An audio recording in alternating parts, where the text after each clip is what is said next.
There you are. So, All right. That's great. So, welcome. Um, this week we had a DVOR meeting, Susan and myself, and we talked or went through the mathematics of tensegrity. And then we had a couple more papers where we talked about like the biophysics of cells and linking that with molecular data. So it was interesting. You can go through the whole meeting on the YouTube channel. And then I got in Slack, Sarah last night was highlighting her time at the GSoC Mentor Summit. So this is being held in Germany this year. And, it's basically for people to go and talk about different projects. Sarah was tapped to talk about the open source sustainability project. Let me go over that. So if you have access to the Slack, you can see this as well. So this is the GSoC Summit. This is sort of the administrator of the GSoC Summit.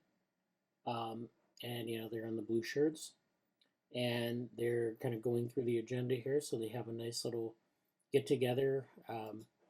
They give talks and whatnot. This is a picture of a cake with the Summer of Code logo on it. And then this is I guess they proposed to give talks on things. And Sarah has her open source sustainability talk. She wanted to talk about metrics, human variables, and more. So that I don't know how that went. I guess that's going on this morning, maybe. So we'll see. But that's good. That's good that we're getting the word out about the project. I'm going to also talk about open source sustainability at the Active Inference Symposium in a couple weeks. I'm preparing some slides for that where we're talking about the different metrics, the different approaches, and then ultimately, how that fits into the larger problem. So this is the post here from the Slack. All right, so that's great. Congratulations to Sarah for that. And it's great we can get the word out about the project. Morgan, did you have any updates, or do you want to talk about your week? well, yeah, absolutely. But just following up on that, I'd love to actually give her a chance to present that here to it kind of, that project, to me, that project speaks to a very it speaks to a subgroup of AI researchers that I think are well represented at the tower. Oh, okay. because that is very, it's very aligned with a bunch of it's very aligned with both values of the tower as well as kind of like their own goals with their work. I mean, in terms of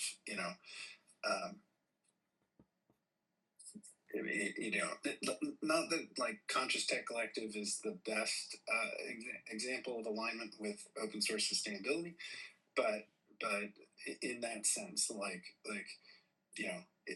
is there a role for tech in human flourishing, or in positive, are positive contributions possible?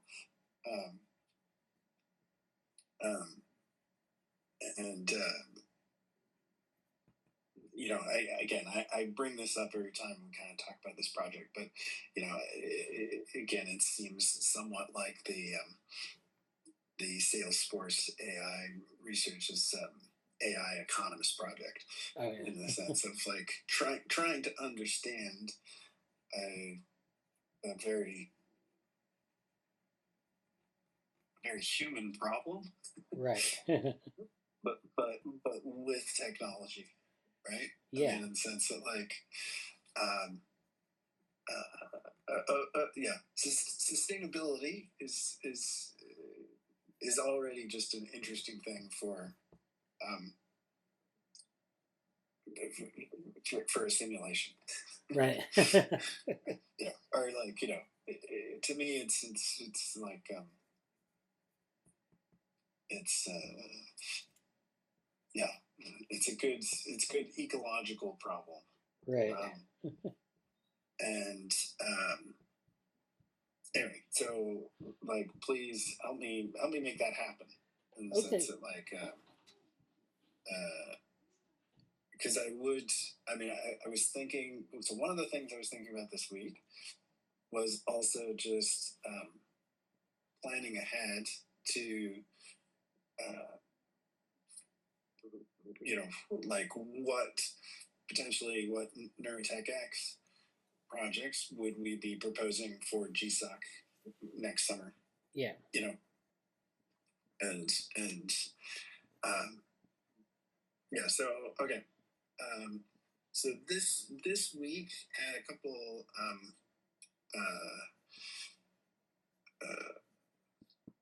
couple things in particular. So there was a Stanford did a AI agents for science Okay. meeting, and you know, this is one of those areas where I think I don't think we're lacking on kind of coverage of AI agents in the world. If anything, we're kind of drowning in it. Yeah. So I mean, anyway, it's nice to see what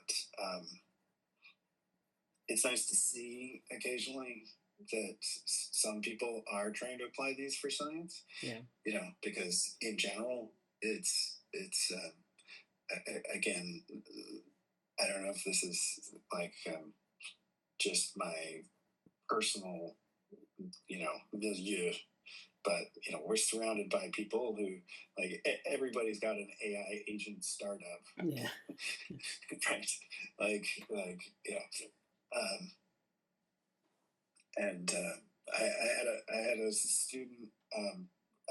She just finished. She was the president of the UCL Neuroscience Society, and she moved to San Francisco to join an accelerator program. So like this is very very this is already a very San Francisco story, right? And she's it's like she's got a master's in neuroscience, from a very molecular program, spent time in a regenerative medicine lab, right? So she comes to this accelerator program and she's like, okay, this is my skill set, um, like accelerate me, right? Like, Yeah. and they're like, what do you think about B2B insurance sales? Oh. and she's like, I don't know. So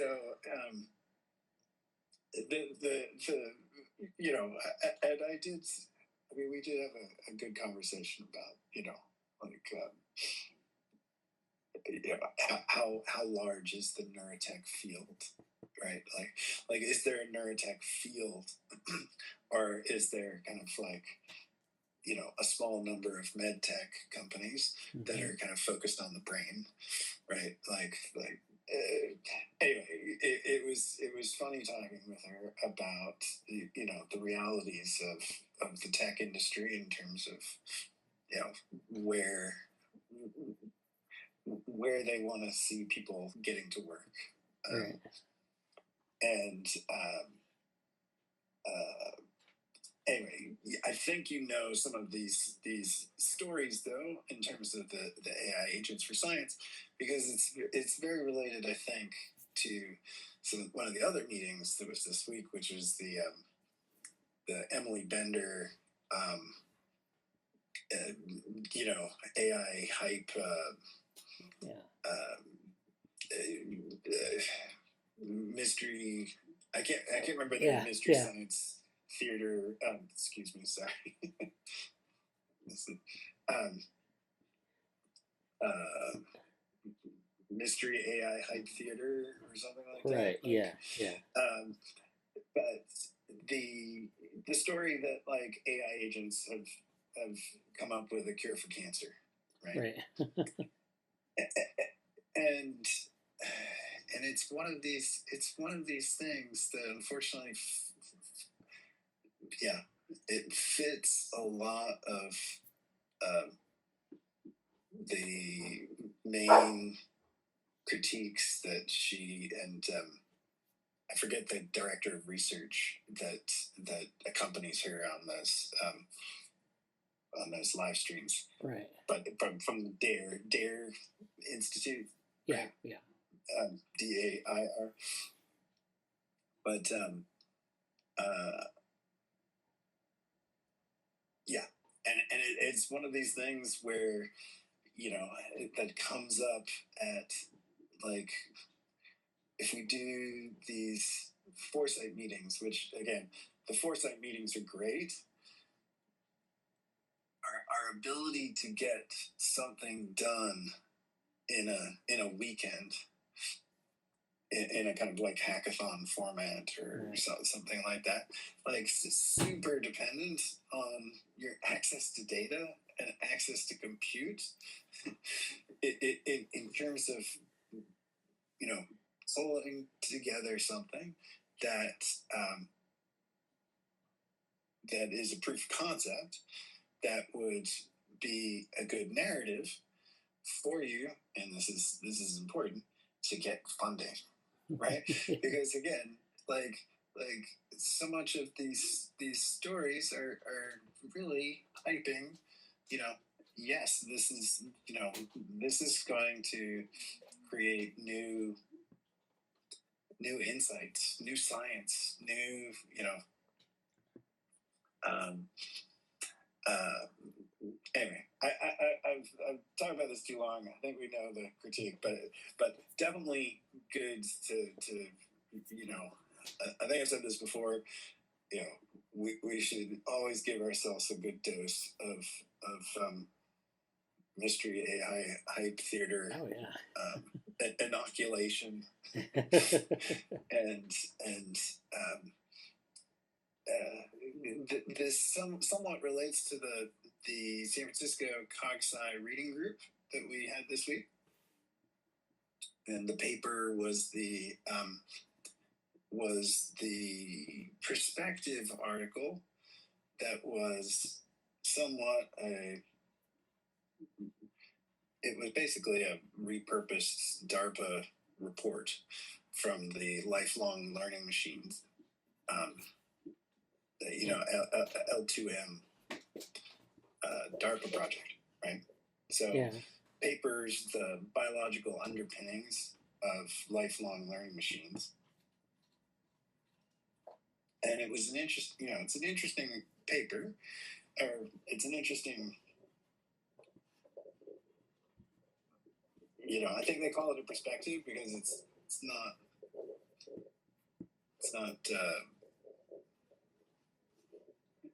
comprehensive or in depth enough to call it a review. Right.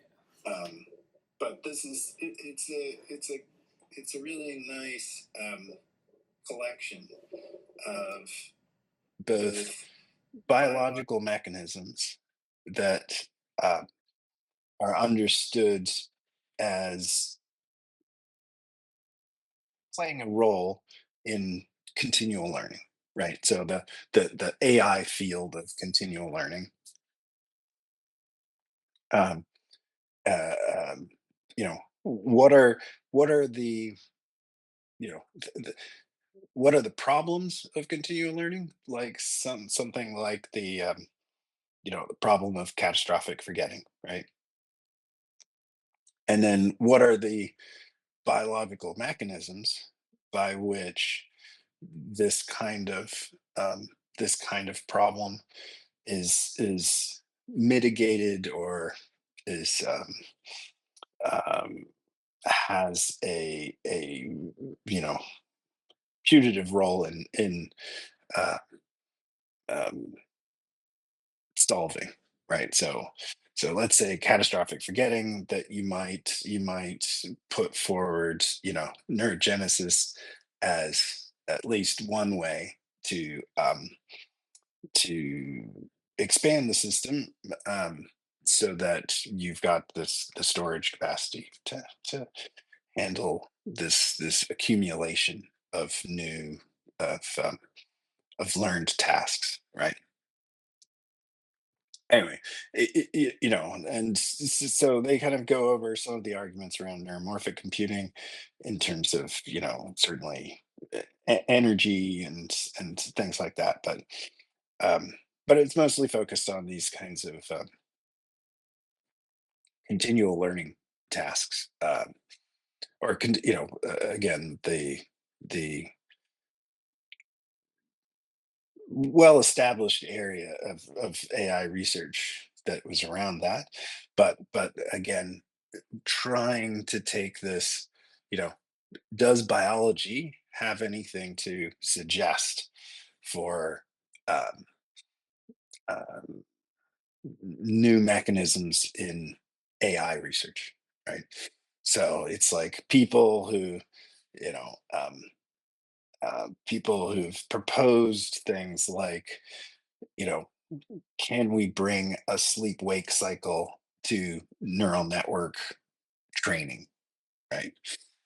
And obviously not in the literal sense, or but can something like a sleep wake cycle um, um, allow for you know um, additional generalization, additional um, uh, that would contribute to some one of these problems that you have in continual learning, right?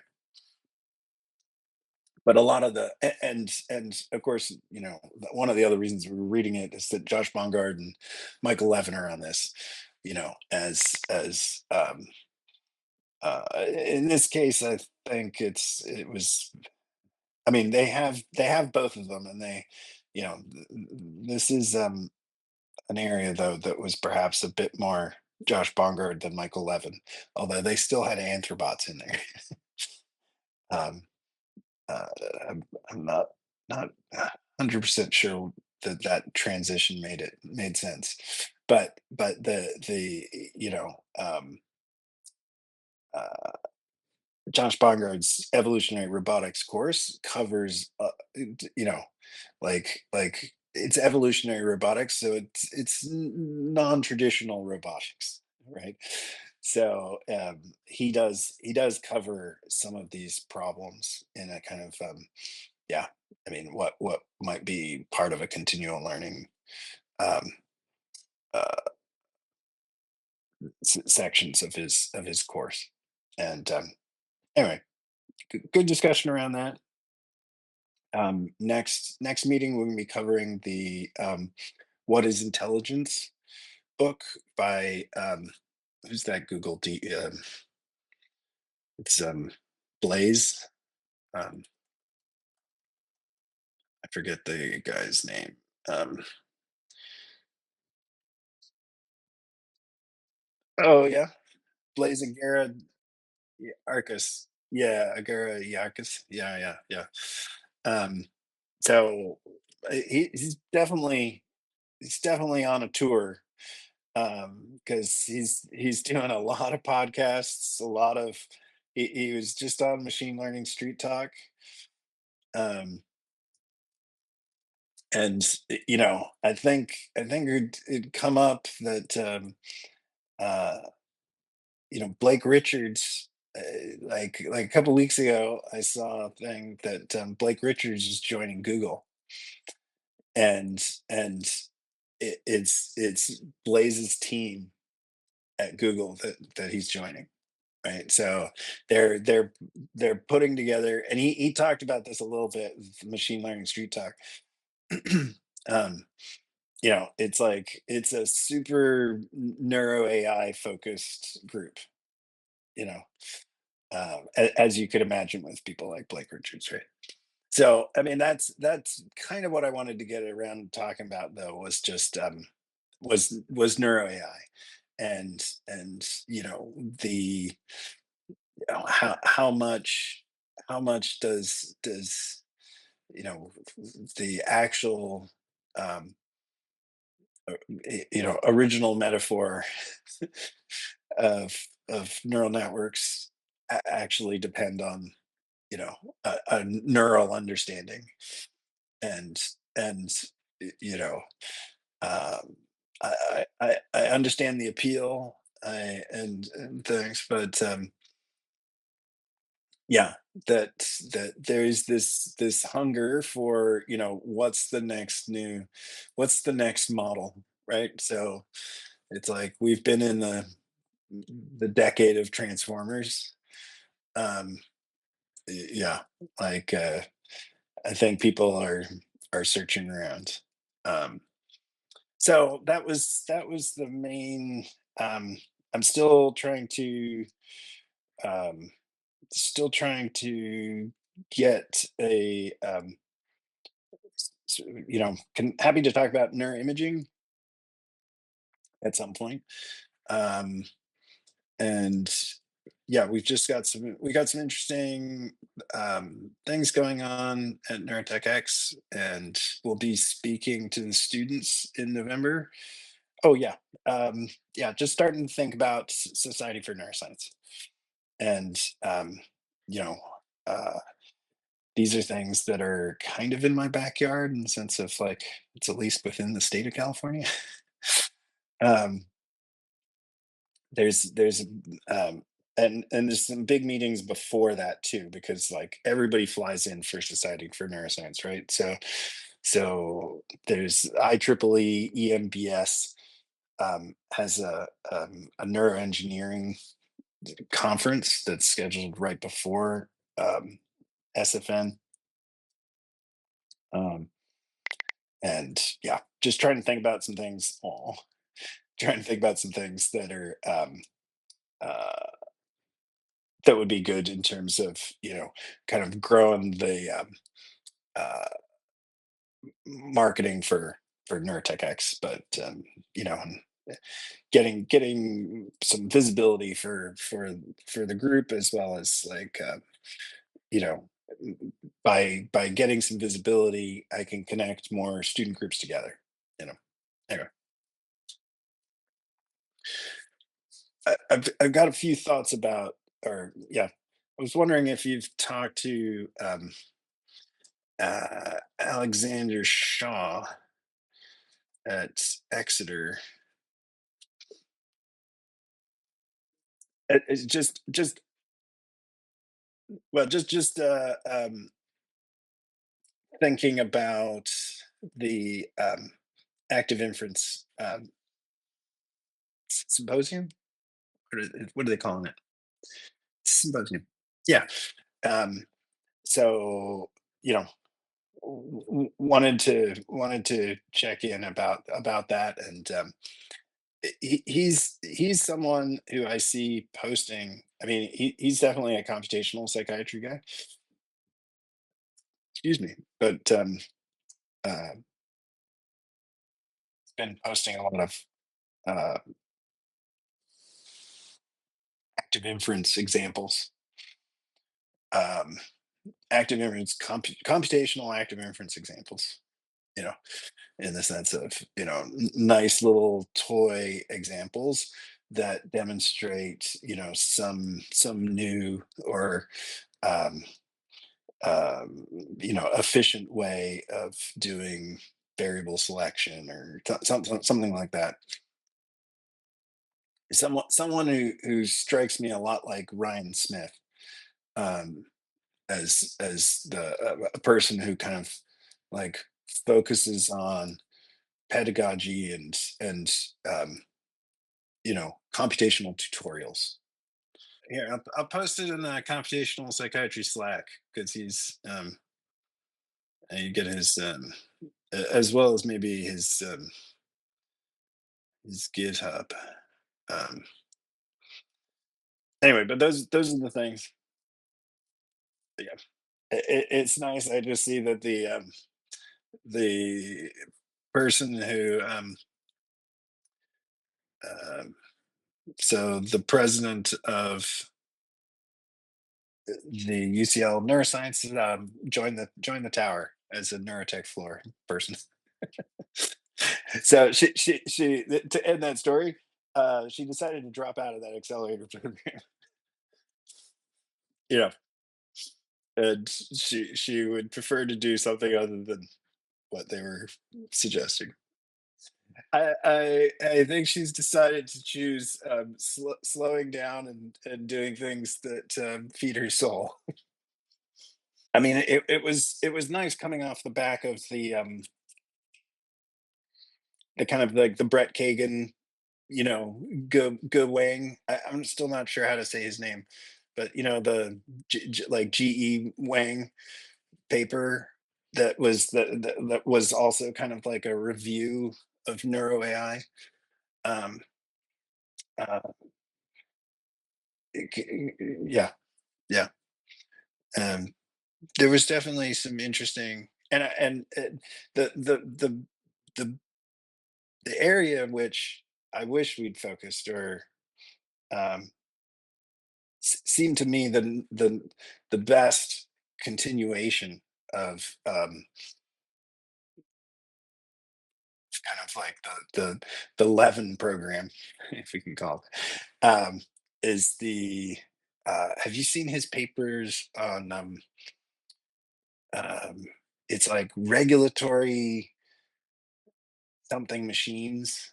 It's basically gene regulatory networks, but he's trying to turn them into like you know um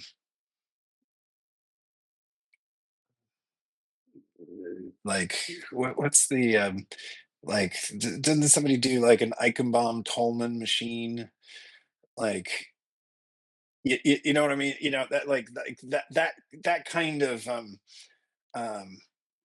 I'm gonna take this this concept from biology, and I'm going to turn it into a kind of Turing machine. I'm going to turn it into an algorithmic process, more like a Boltzmann. I think Boltzmann machine was the first, right? Um, wasn't that like a very early neural network, Boltzmann machine, a restricted Boltzmann machine? Um, um, anyway, that uh, I thought that in particular was one where it was just like, hey, um, here's the system that is can demonstrate all these learning effects, um, again in the kind of Levin sense, um, or the 11 categories of learning that you can find without nervous systems, right? um, and anyway, but yeah, wanted to just say, I'll see if I can find this paper, but somebody wrote an interesting paper that's totally relevant to organoid intelligence, um, talking about is reservoir computing neuromorphic computing. That you know I had a lot of as you know, I was kind of well aligned with already in terms of like this isn't neuromorphic. I think she actually talks about both reservoir computing and icing models as like like they can be in, like the fact that they can be implemented. It's a nice essay on like what did Carver Mead mean by neuromorphic computing. What examples do we have, and leading into this discussion of like is reservoir, if you get a biological if you get biology to do reservoir computing, are you, is that biological at all, right? And yeah. um sorry, keep going. Well, I think the point of her paper was like, let's call this what it's historically been called, which is physical computing.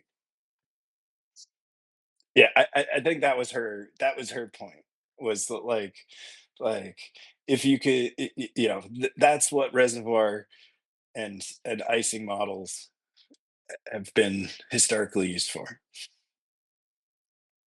What's interesting is that they can behave, that you can get these ML like processes from physical systems. I think is what, her correct. Um, again, she's just I think her biggest thing was just like this isn't what Carver Mead meant. But I think it's super applicable to this kind of larger part of Levin program, which is um, thinking about the language that we use in general, and like how much is the language barrier. Yeah, I'm bummed I'm missing the you know do you have a warm meeting is like right when I'm getting my daughter ready for school. So yeah, yeah, but I will try and listen to this week's recording. Sounded like a great topic. Yeah.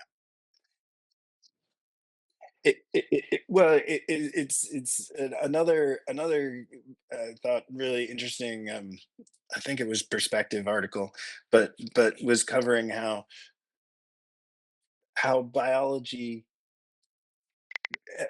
over evolutionary timescales, has learned to exploit um, biophysics, or like physics, you know, and and that we should think of that as being, much more relevant to their work, to the cell's world, um as opposed to our macro the processes at our scale. Right.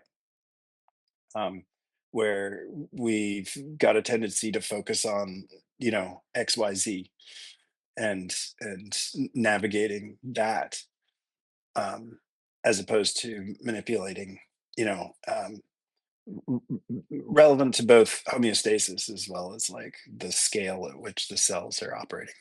Yeah. Anyway, so it sounds like you were covering some cool stuff there. One of my great failures as a parent was making a tensegrity egg drop challenge device. And my son was so confused. He was just like, I was like, what are this is gonna stop the egg from breaking? I was like, yeah, yeah, don't worry. and, and they threw it off the roof of the school, and it was like like like the egg just totally. Anyway, sorry, that's why I was laughing when you were talking about the drop. I was thinking of this egg drop that we did at the school where I tried to build a tensegrity cushion. Anyway, sorry.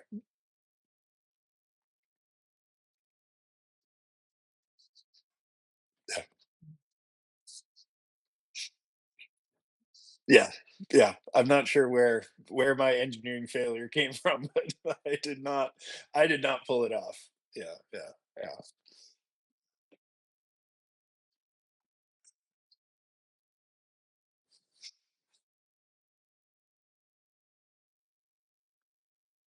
we got to talk last week. I know. I'm good. How are you?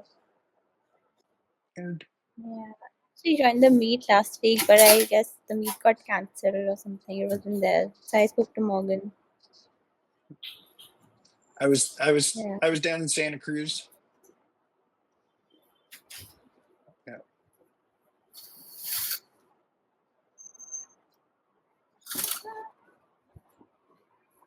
Nothing. I was talking to that's what I was telling Morgan that I had a week off from college. We had a break because of an Indian festival.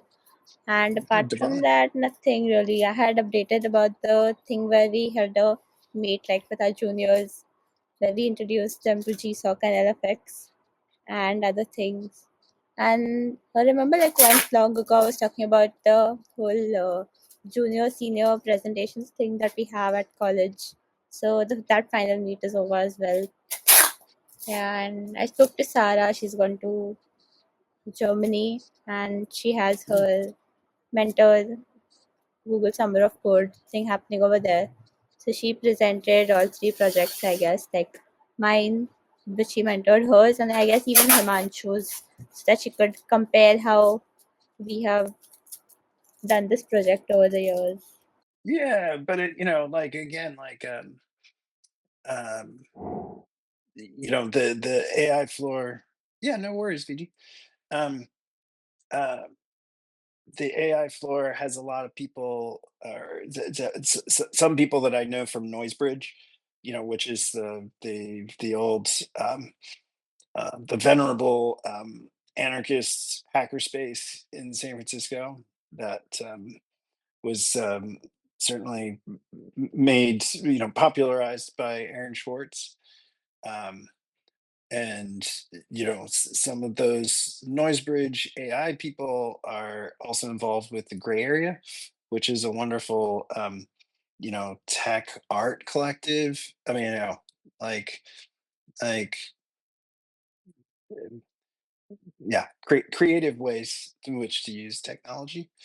um and I'd historically been a part of the Conscious Tech Collective, which was a group from another community center in San Francisco called the SF Commons, that that again kind of had a weekly meeting that was focused on ways in which technology is could be used for wellness, mental health, flourishing. It was a lot of like um, questions like, can technology actually improve meditation? Which I think is an interesting question. I mean, to which my almost like my first reaction is going to be like, I'm going to say no, and the burden is on you to show me why it would be the opposite.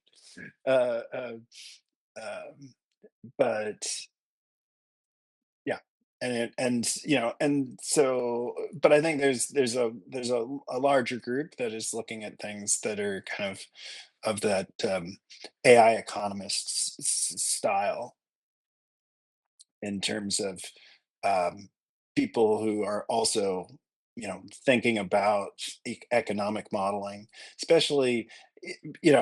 I still think,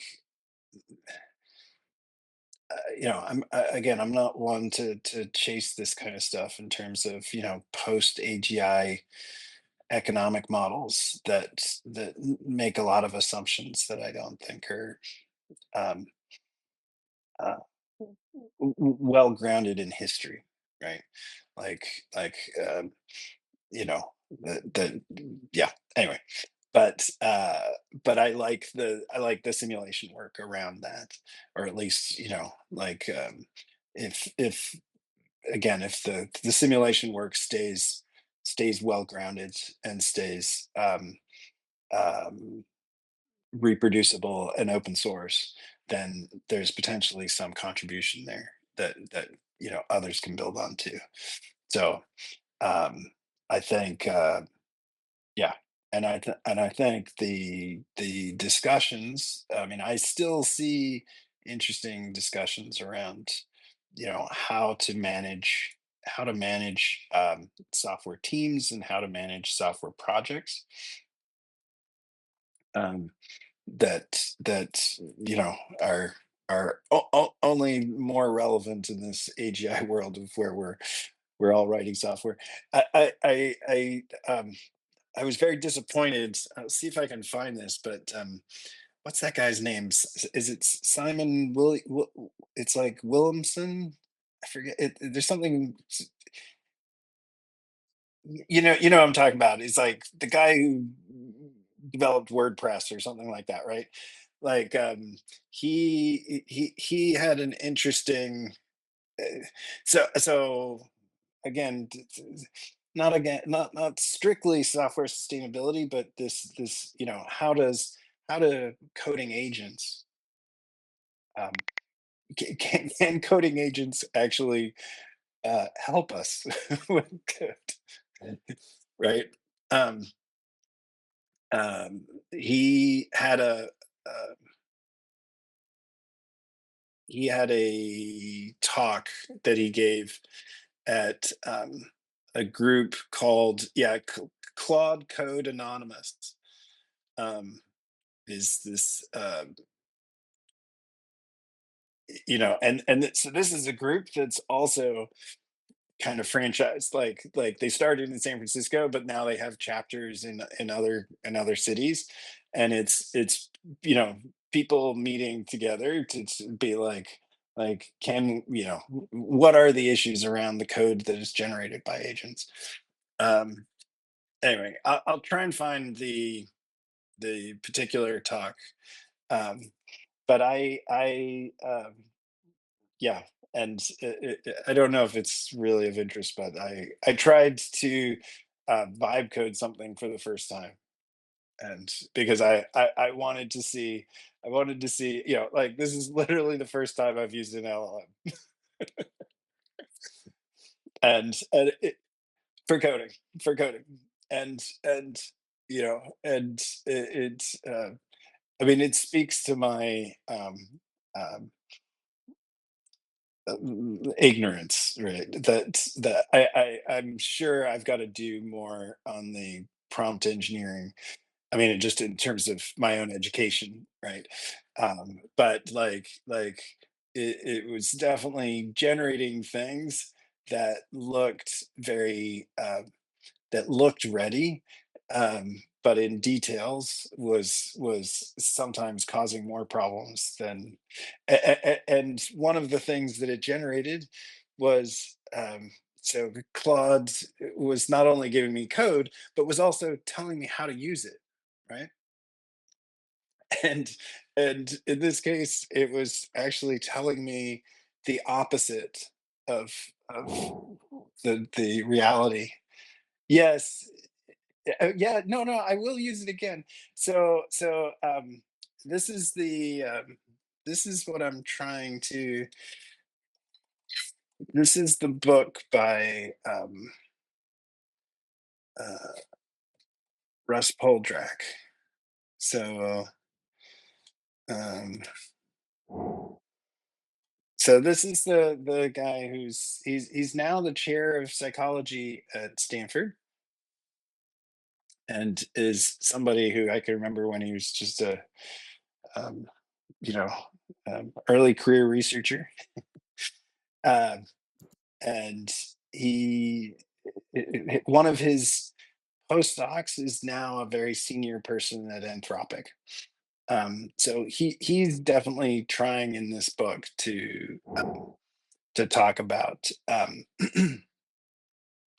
how to do this, as well as uh, let's see if I can remember Chris Rackauckus's. Anyway, the leads. Yeah. Okay.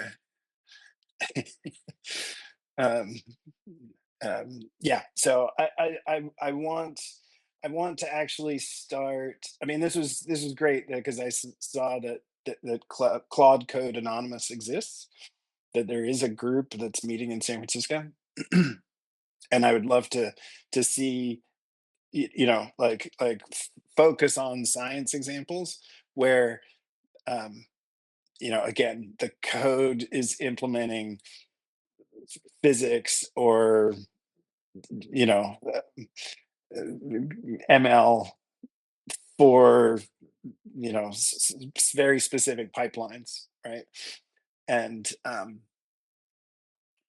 there's also another senior guy at NVIDIA who's talked about, and he's a former kitware guy. So this the people who developed VTK, right? And can we vibe code CUDA algorithms, right? And I mean, is this yeah. And I think one of the things is like, yes, absolutely you could, as long as you've got good test harnesses for these are my input data sets. This is what I know I want to, what I need to get. Um so as long as I've got a good place to test that CUDA code, and I can be iterating correctly in the right direction, like this should work. Anyway, um, the I'll post a couple links to some articles in the chat, but I'd love to follow up on this because yeah, I think they should be something that is helping us, right? I mean, in the sense that autocorrect or things. Yeah, go ahead. So like, yeah, I feel like LLMs are actually good when you want to code. Like if you write a good enough prompt, actually you can use the LLM for the prompt itself, and then give the same prompt to some other LLM, and then generate the code that you need. But like it's good for the initial start, but then if you are continuing a code base, like you're continuing not a code base, but if you're continuing adding some code or something, you're like you want to improve something in a huge code base, then it does not help because it does not know anything about the code base, and you cannot give a lot of those files to a free version of any LLM. And I mean, I don't know, I don't have any subscriptions of any of the LLMs, so if I use any of them, that they're just the free models. So I don't think the free models allow you to put that much data in them. So if you can put to some extent, and then it's just like free limit over, then you can't use it more. So that's what I feel LLMs are good to generate code for like the first few things, and then errors, of course. But then I feel then you will get stuck eventually unless you are making everything using that LLM. So yeah, that's my Um, perspective. no, for sure. I mean, I love your perspective. Thank you, because yeah, I am certainly, again, in my ignorance, I'm still using free models because I'm not ready to commit. um, but I was talking about this AI Agents for Science meeting that was this week, and it was just very obvious that the groups that were doing, or the groups that were able to get projects together, were extremely well financed, extremely well connected, have unlimited compute, access to absolutely paid model, models I don't, and but also that experience that you're talking about in terms of yeah, should I be using models to create my prompts for other models? Yeah. Anyway, that's all. I Well, learned it from a friend. He just wrote like an initial prompt. Okay, I want this, and then at the end of that prompt, he said, "Okay, generate a prompt for me that I would give you or some other LLM to explain what I want." And then the LLM actually gave a very good prompt, specifying that's every single thing. Because sometimes when you're in a hurry, we just don't type a lot. So we can just type the basic things, get a prompt, and then copy paste that and give it to the same GPT or some other model like Claude, Grok, or something, yeah. which I is mean, smart, I feel. Yeah. yeah. I mean, I was already or certainly, my initial impression was that like I was getting something that was a lot better than me.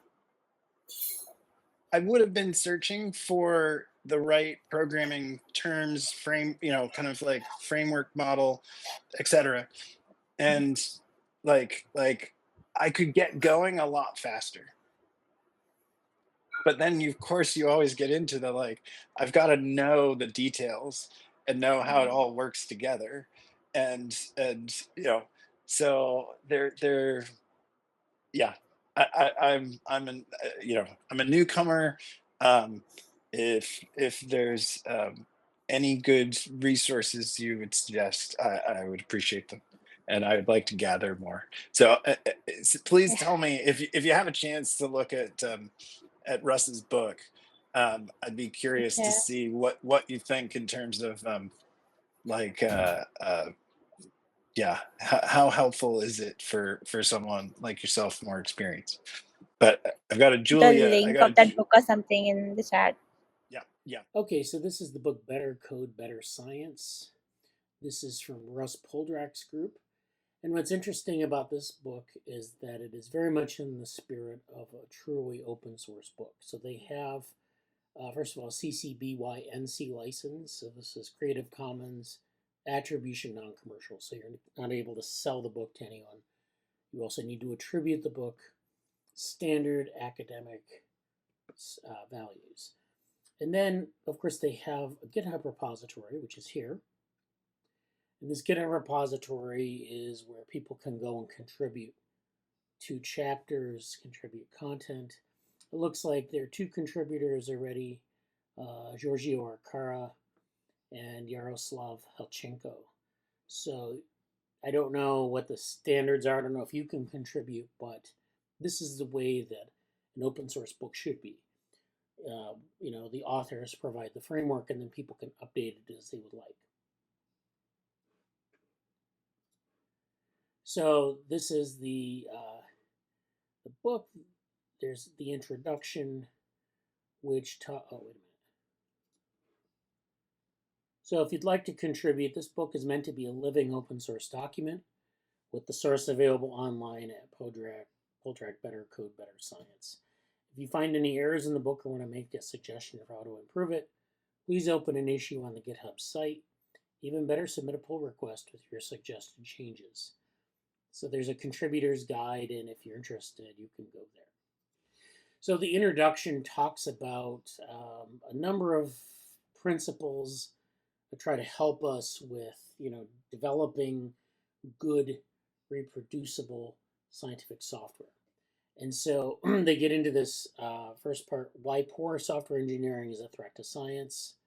So they talk very much about using research software engineering techniques as sort of a standard for science and scientific software development. There's an expectation now, I think, that the code be more professional than what we usually do, especially in small research groups where we are producing software maybe for a very small number of people, and then the production values are likewise.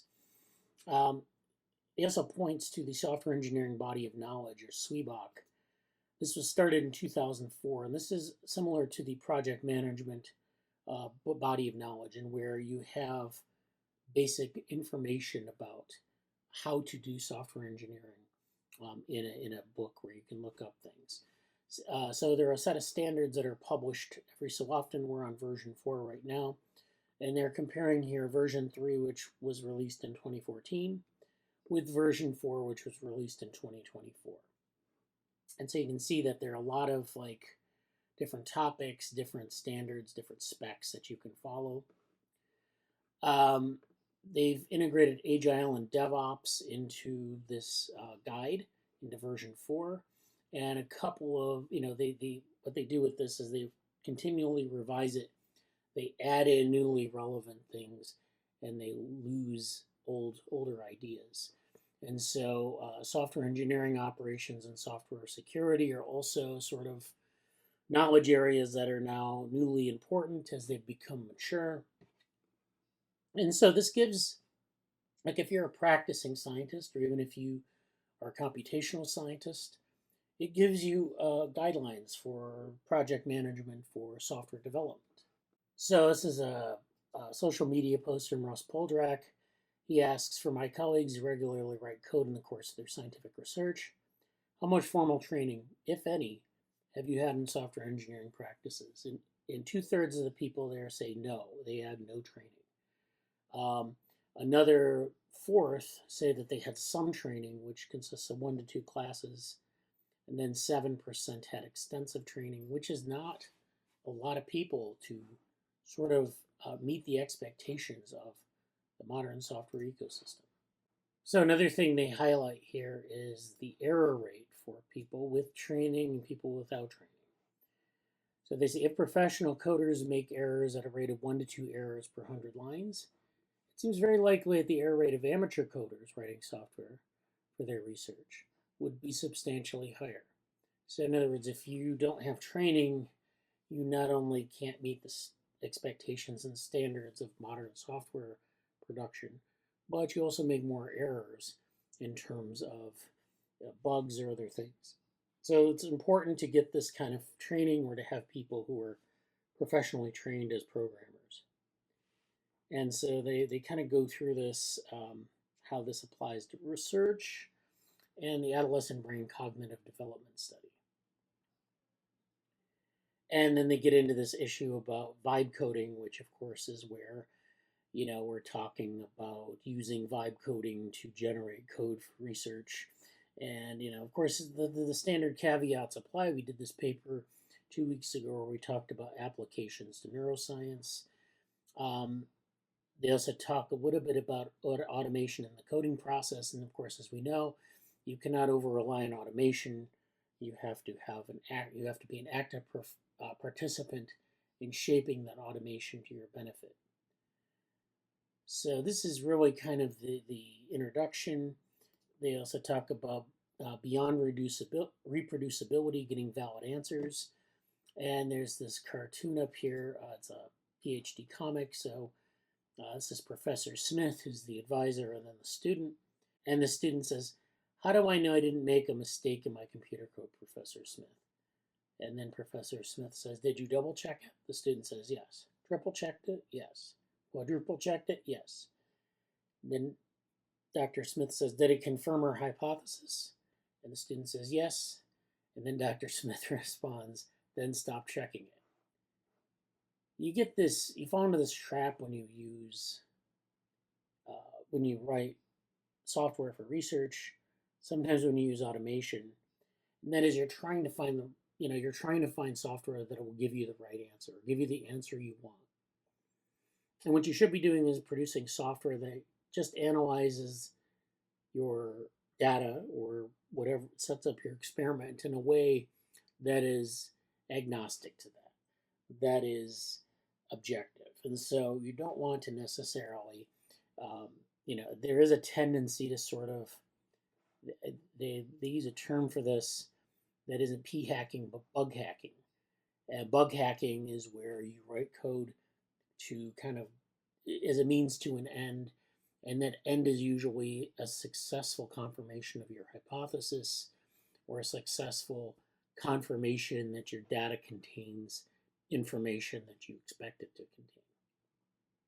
This has been predominant in experimental design for years, where people will design experiments that confirm their hypothesis, whereas you should be designing an experiment that maybe addresses a specific mechanism, but is agnostic with respect to the hypothesis or even the theory.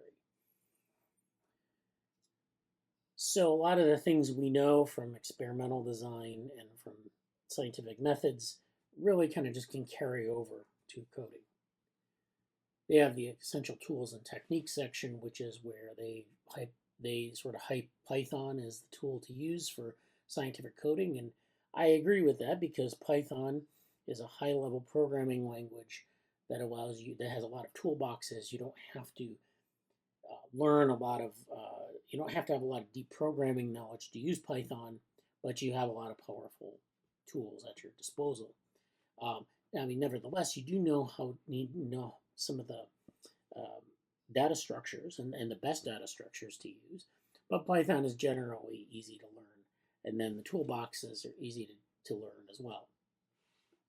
You also highlight version control, so using version control in lab notebooks, in GitHub, and in other places. And I think that's nice that they highlight version control. Virtual environments, which of course, if you're using virtual environments, you know that you need to have a virtual environment with good ecological validity, meaning that it is reproducible every time you open it up and use it. So if it's not reproducible, then it's not an ecologically valid environment, and you're wasting your time because you can't achieve the results that you want. I think they talk a little bit here about different types of programming environments as well. So they talk about dependencies and different versions of Python, and these are all kind of, there's all sorts of forwards and backwards compatibility issues that we need to deal with that will, rear their head during programming. And these are the types of things that you have to really kind of optimize and fiddle with. And this is a place where if you don't have formal training in this, you can lose track of what you're doing or lose your sort of momentum. And that's bad because we want to be able to use the best tools that we can.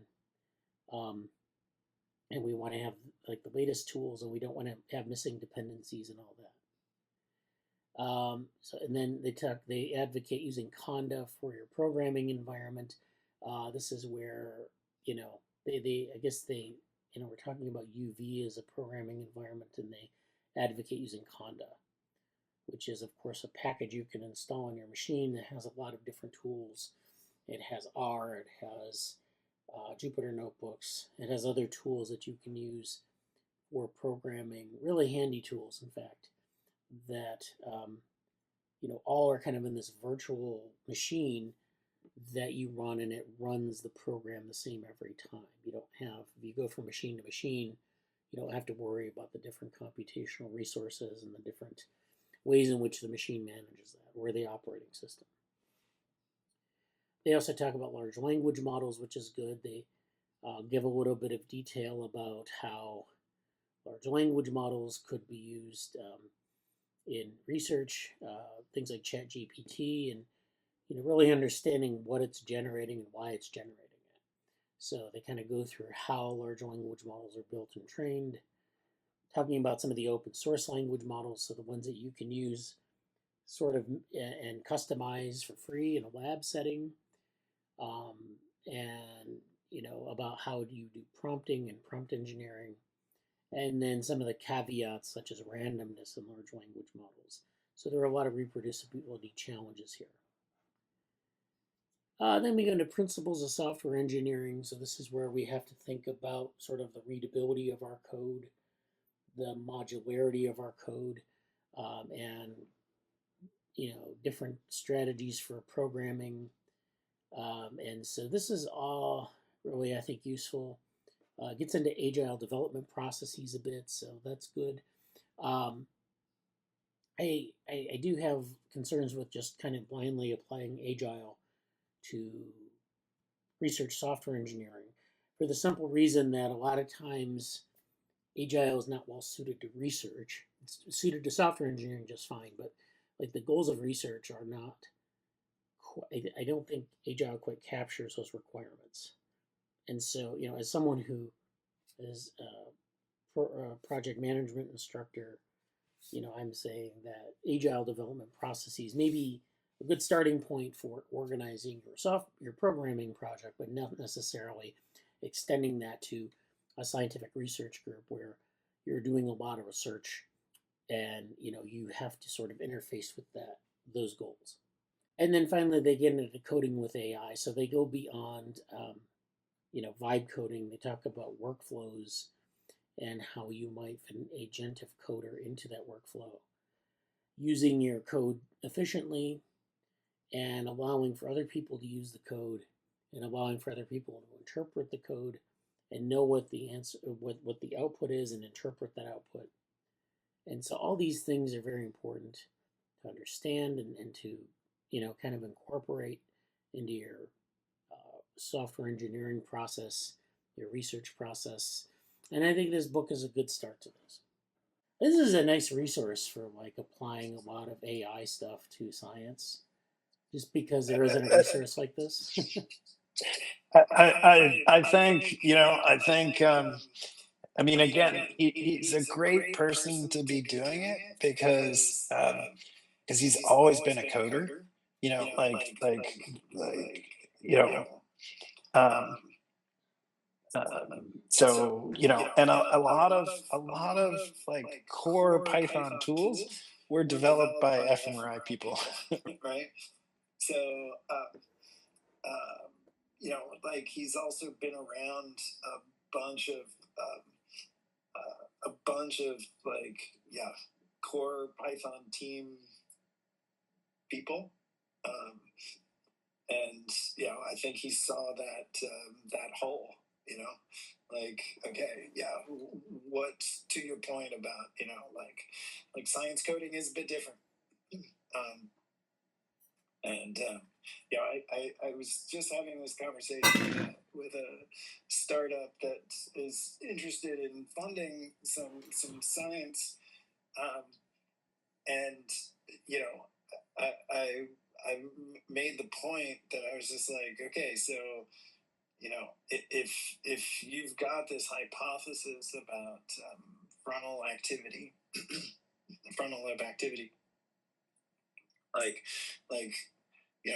the question I have is like at what point do we stop and say like, hey, this is just not true. like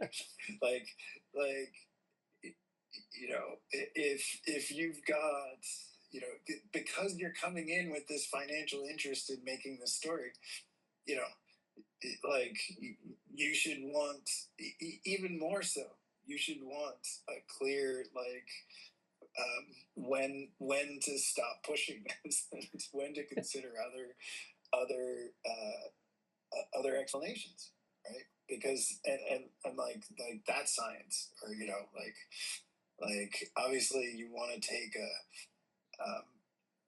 you want to approach your hypothesis with the best possible tools, best possible pipeline, and etc. But that might just not be that might not be happening, and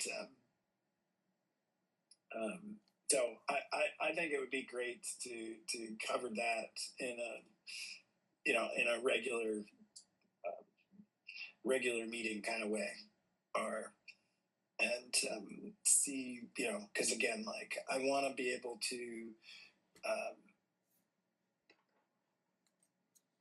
to help, especially again, just thinking about this from a kind of NeuroTechX standpoint, is just like these tools are now a part of the tool set, and so like giving people a proper background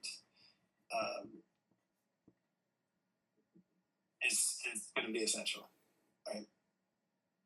Yeah. Like they definitely have, again, like I like to put like the Chris Rackauckus and Simon Williamson articles back to back, because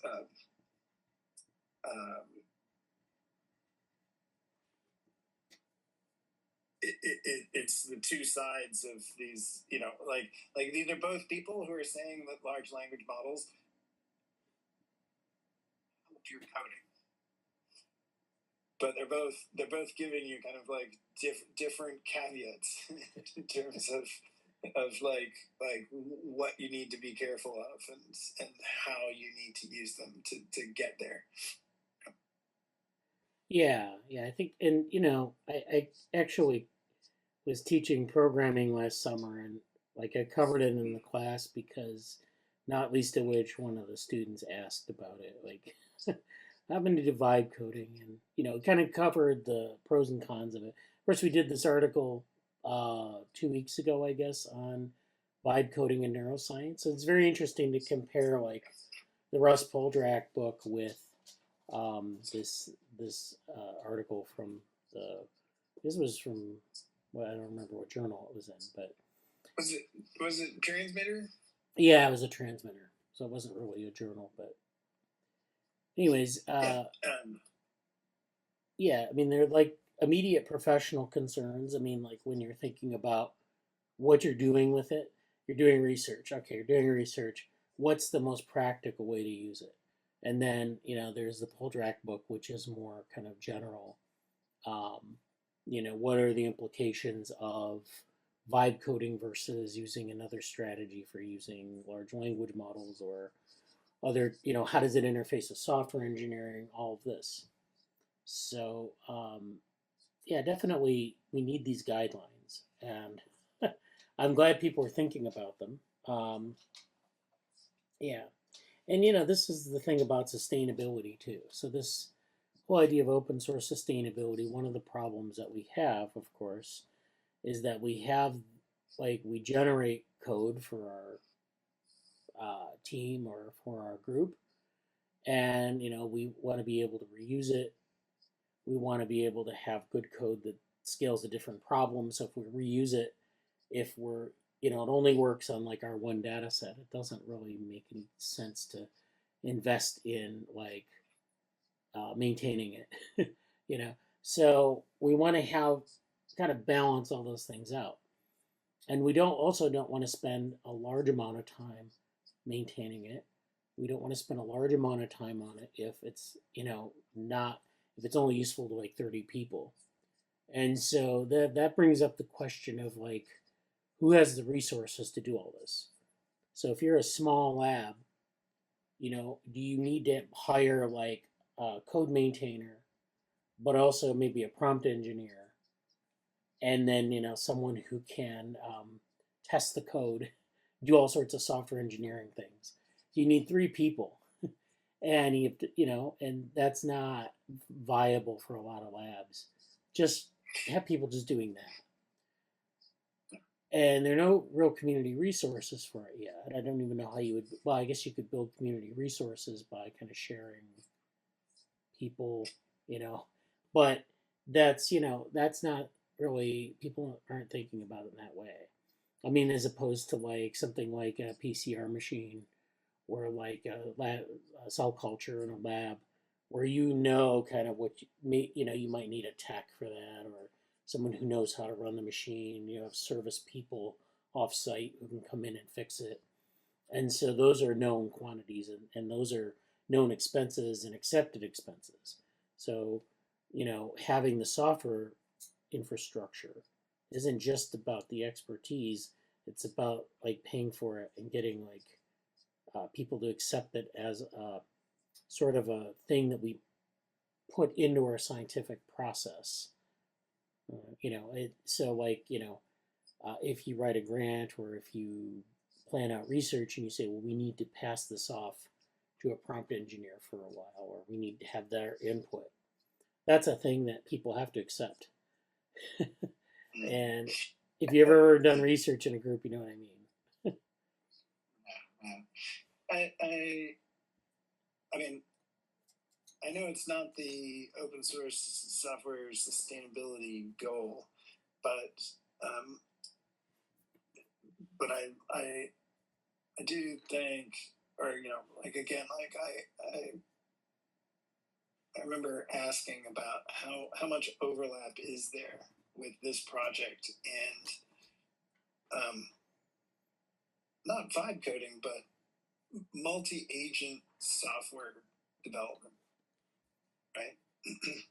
Because like to your point about 3 people, and say some of the kind of like best practices for software engineering, right? Because my first, I mean, essentially my first real job out of high school, college, was leading software development, software engineering for startup medical device company, right? Mhm. Regulated software development falls under ISO 9000 manufacturing. And so you have all these rules for it in terms of, what are the different roles people have. Like Every stage of software development is documented because of the system's overall complexity, right? So and then being able to say something about, like, hey, I'm going to add this new feature, what systems are likely to affect is something that is a quite a it's a complex question, or it's a sophisticated question. And so you definitely need to know, um, a lot about interdependencies, and who else is developing things. Anyway, the point being that it's a team effort, right? And that the documentation and controls on the system are about maintaining um, team level knowledge, right? And anyway,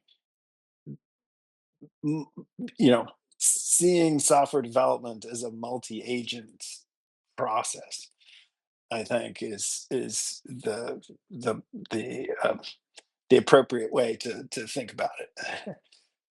And I think there's some overlap there with the open source project, or the open source sustainability. And yeah, would love to see more about that. Like even Vidhi was just saying, like, people are using language models to generate the prompts for language models. Yeah. Okay, so to follow up on one of your points, Morgan, yeah, I think the multi-agent software development is very interesting. And as I was thinking about this from the standpoint of sort of a formal academic software engineering or software engineering developer or software research engineering developer perspective. So, we have to kind of meet some sort of expectations, especially for modern software. In the past, academic software has been like where people would produce something for a specific research project and they wouldn't really put any effort into refining it. And they would just maybe use it for their own research, or they would send it to people and they would use it in their own research group. In any case, the audience for that was very small. The user base was probably in the order of like 50 to 100 people. So there was no need to have all this extra infrastructure. And so, like, what I was thinking though is that if you really wanted to do good, research grade software engineering, you need at least 3 people. So you had to have like 3 lines available to your lab. You need to have a software engineer or someone who knows something about software engineering. You need to have some sort of maintainer to maintain the software, and then some sort of tester to test for bugs and to fix things that go wrong with the software, um, that sort of thing. And so it's interesting. Not all labs can afford, of course, to have those 3 lines. Sometimes they can't even afford to have one. It kind of reminds me of like bioinformatics or early bioinformatics, where a lab might get a bioinformatician who was just someone who could program, and they would then task them with doing all the bioinformatics in the lab. Did they have formal bioinformatics training? Maybe not, but they knew how to program, and that's all that mattered. So that's kind of where we are with that. So the infrastructure for multi-agent software development in Obata labs is maybe not feasible or infeasible. For larger labs, maybe it's not too much of a problem. So it's like using statistical software. We have statistical software that's maintained outside of academia. But it started in academia, and it started for academic problems. Basically, you develop a software that will, um, you know, sort of answer very arcane questions or allow you to do arcane types of analyses, and it presents it in a way that you can interpret. And so, if you ask a statistician, of course, is this a valid way to do statistics? They'd say no, you need to have a professional statistician on staff to do this. But of course, a lot of labs don't have access to that. But sometimes if you're in the academy, what they do have is they have like a statistical research institute or a statistical consulting group where you can go and pose questions to statisticians on staff, maybe they're postdocs or something. And the university pays for it, and you get that access to that expertise that, maybe those statisticians are applied mathematicians or applied statisticians where they can, engage with real research questions. And so they have a little bit more grounding in their sort of advice. And then you can, of course, implement it in the software or implement it with the software. So, I mean, maybe that's what we need for multi-agent software development is we need, at least at the institutional level, to have, maybe several specialties and spread that specialty out across different smaller research groups and make sure that they can access that expertise with a lower barrier to entry. It's interesting because, when if you think about open access and open science, especially the type of open science that Russ Poldrack and company espouse, it's usually about how do we get institutions to enforce open access standards or open science standards. And one of the ways to do that, of course, is to say, well, we need to force groups into compliance. So if you have a funding agency, they might have requirements for data, like some sort of data pipeline where you have a data analysis that's open, and then you archive your data, and you might have pre-registration where you register something before it's, before you do the full study. And all of that, of course, costs time and money, for which a lot of small research groups don't have. And so that's the problem with that kind of enforcing standards upon research groups. Of course, we have the problem of, having the expertise available, but then we also have this issue of how do we enforce compliance, and how do we do it in a way that keeps the barrier to entry low. It almost seems sometimes like the institutions are colluding with large research labs to keep smaller entities out of the game, simply because all the standards for like open science are founded, are sort of proposed by the large research groups, or with the large research groups or R01 institutions in mind. So it's a very interesting area to think about more.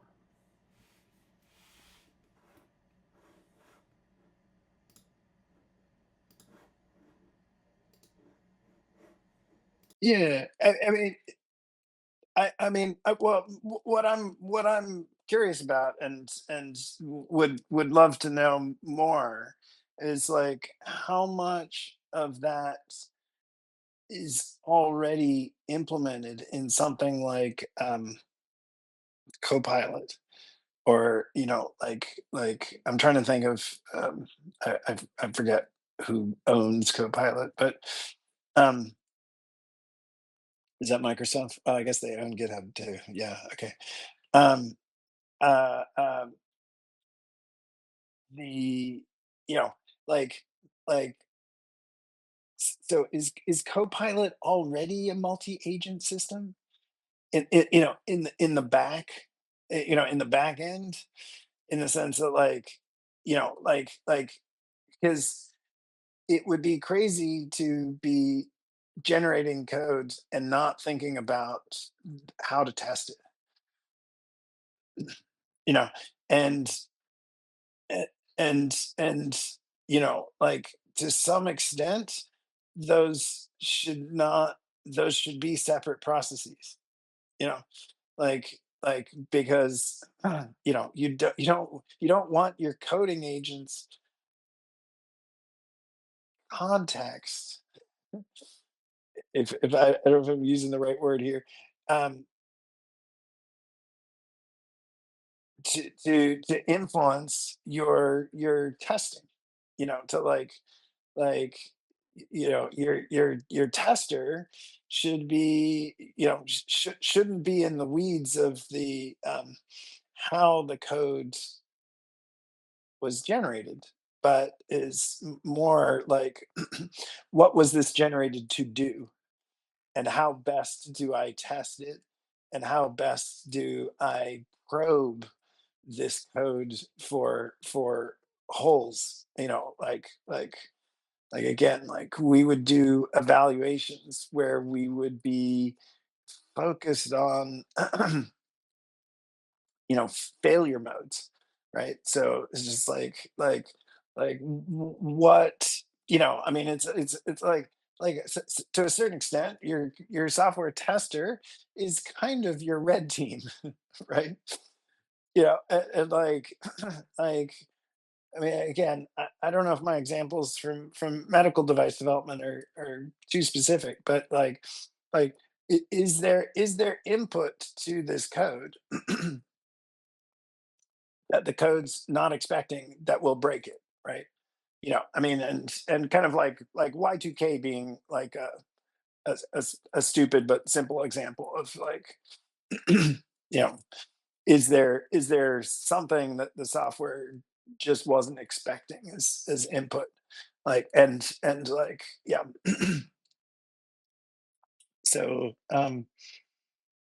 yeah, I just don't, like is Copilot, is Copilot still just essentially a single process LLM? Well, I mean, but I mean, yeah, people were pretty sure that um, that Microsoft was going to use their ownership of GitHub and LinkedIn maliciously, or like, no, like exploitatively. I mean, again, like the person doing the podcast tours right now is Cory Doctorow, talking about enshittification, and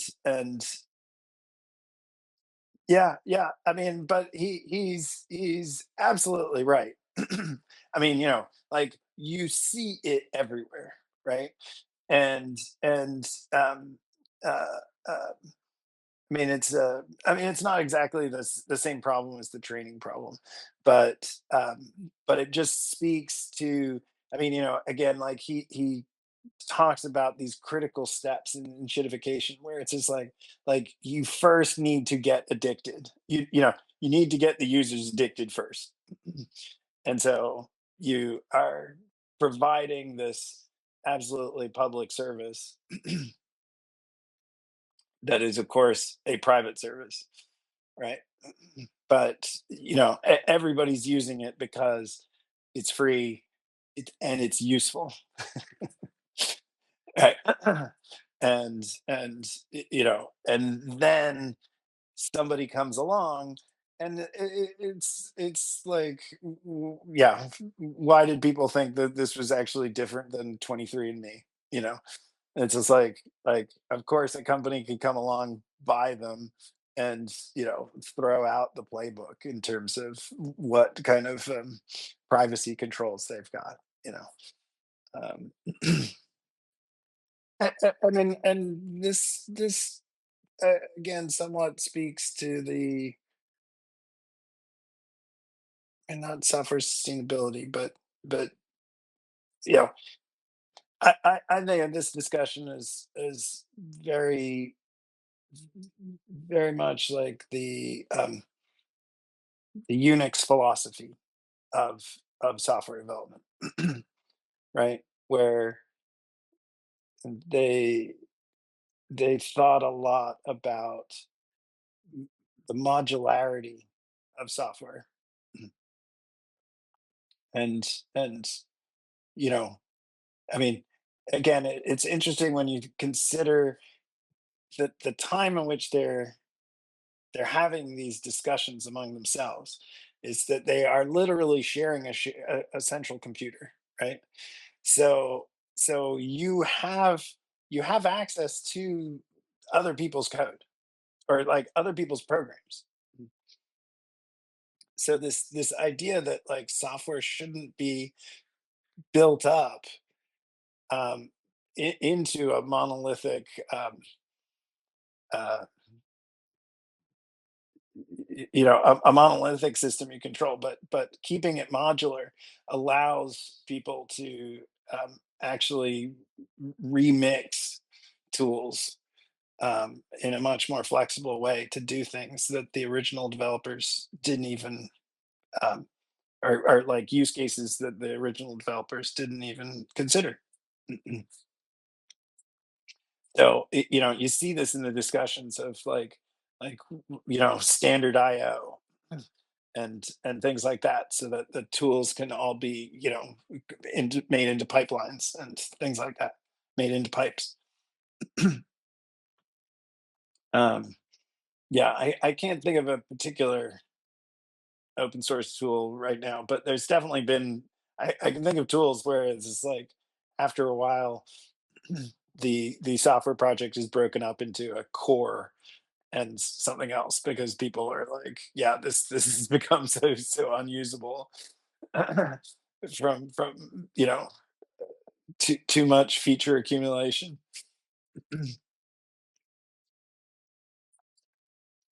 Uh, well,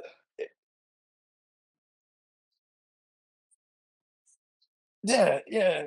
I mean, I would definitely go back to the again like the I know not everybody's a fan of Eric Raymond, but like some of his writing about the Unix philosophy of code, and uh, um, he was probably more summarizing a lot of the other um, uh, Unix and open source developers at the time. But this was so key in their writing of like why the you know um, why Unix tools were written the way they are was all to defend against these kinds of problems.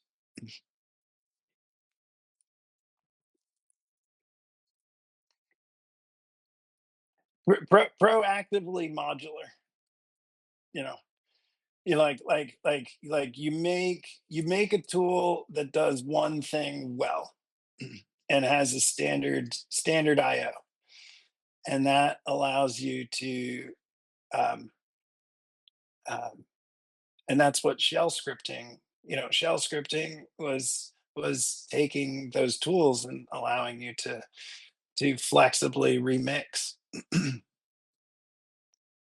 Right, so it's like you're kind of shell. I mean, it's funny.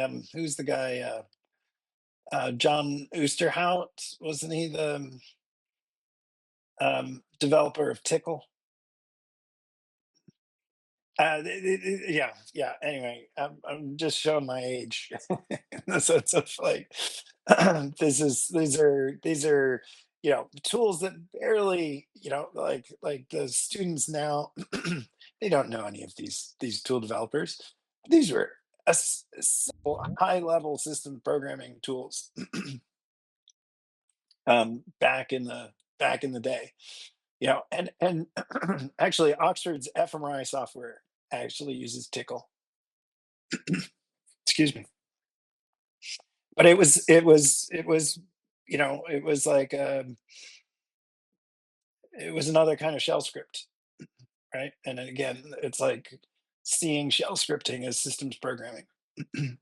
But it can be systems programming because you had these decades of the Unix philosophy of tools, of tool development, where you've made these tools with that kind of modularity, and the standard IO gives you compositionality. All right, so I'm going to talk a little bit now about this transmitter article from this week in the computational neuroscience bin.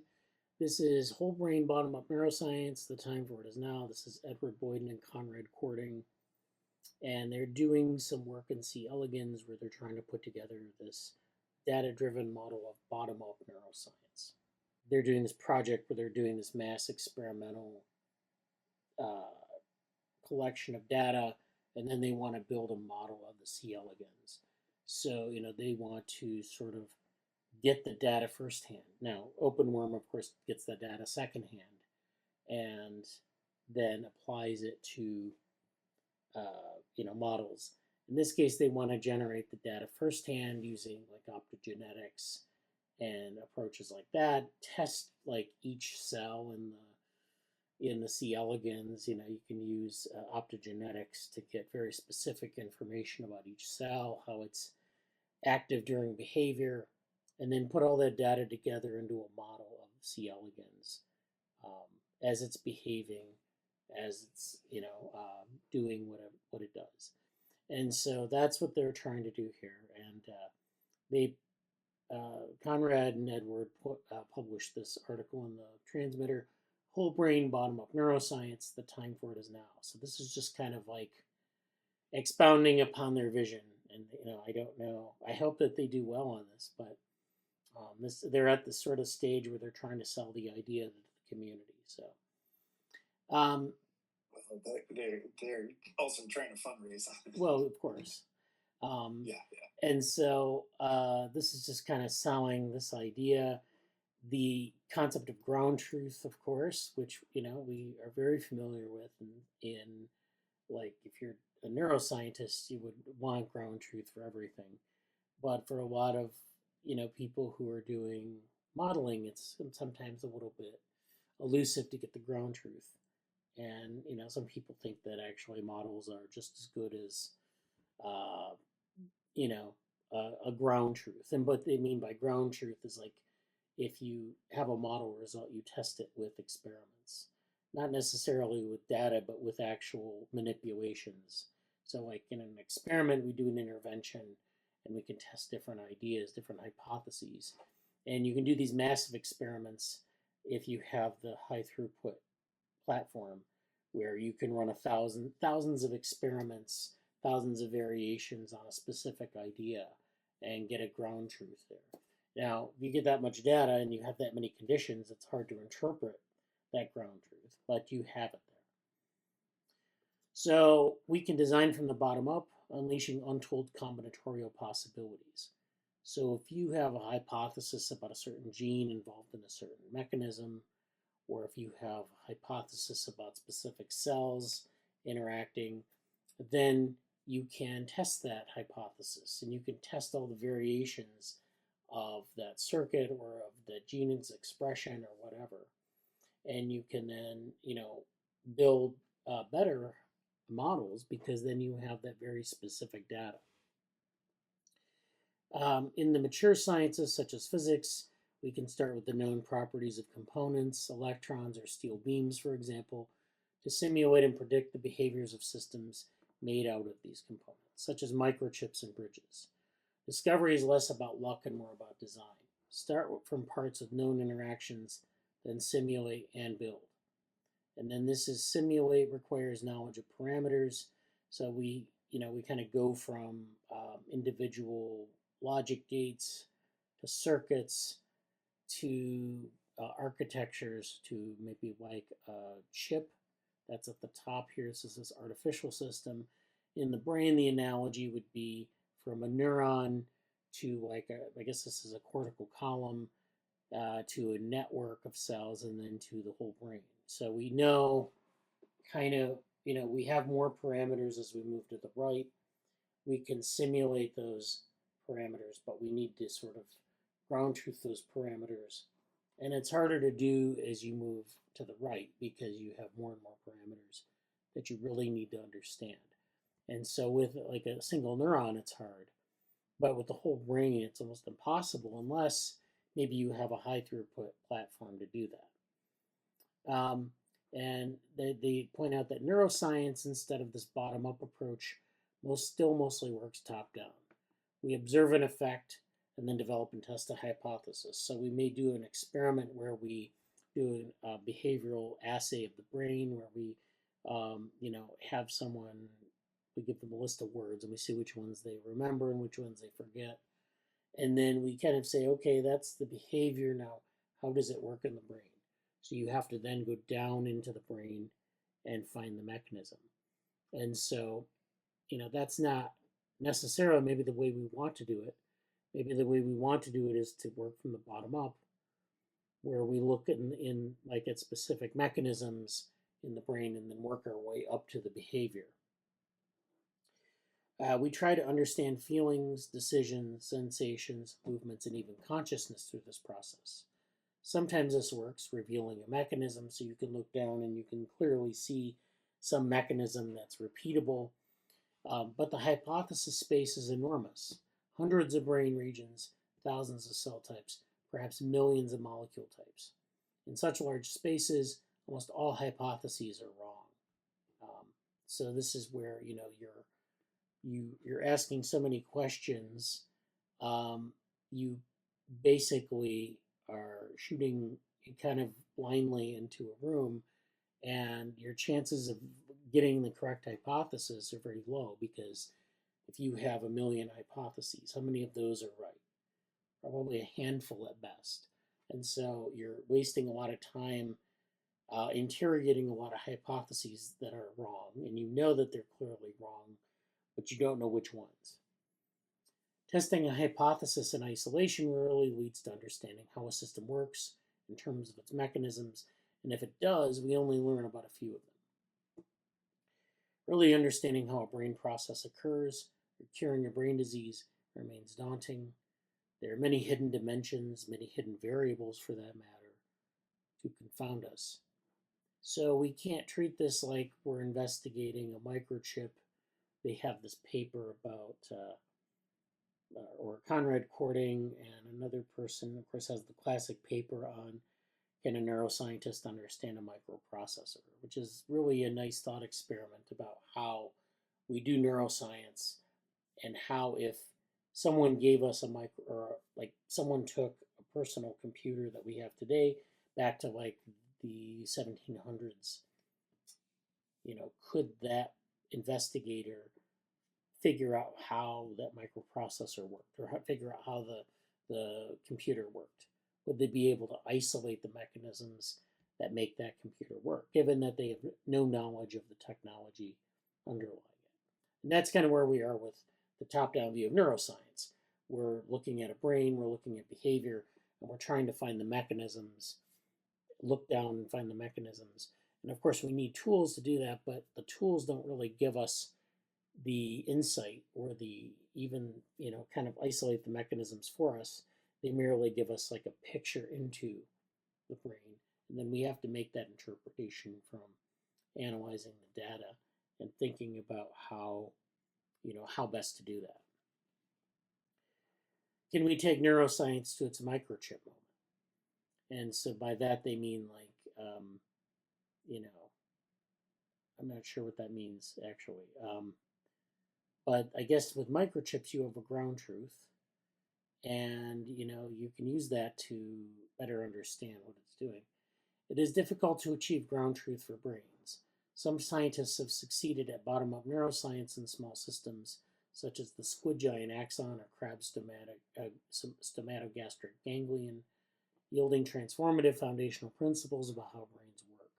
So this is, again, also with C. elegans, you can do this where you have the ability to go back to the genes, you have well-annotated genomes, you have well-characterized gene expression patterns, you have a small brain, you have a small, finite, like every, you have well-characterized, relatively small number of cells in the body, so under 1,000, and you can, in fact, you could probably tractably analyze every cell and analyze, different pathways in every cell. And it wouldn't be like, something that would take you 100 years, which might be the case with the human brain.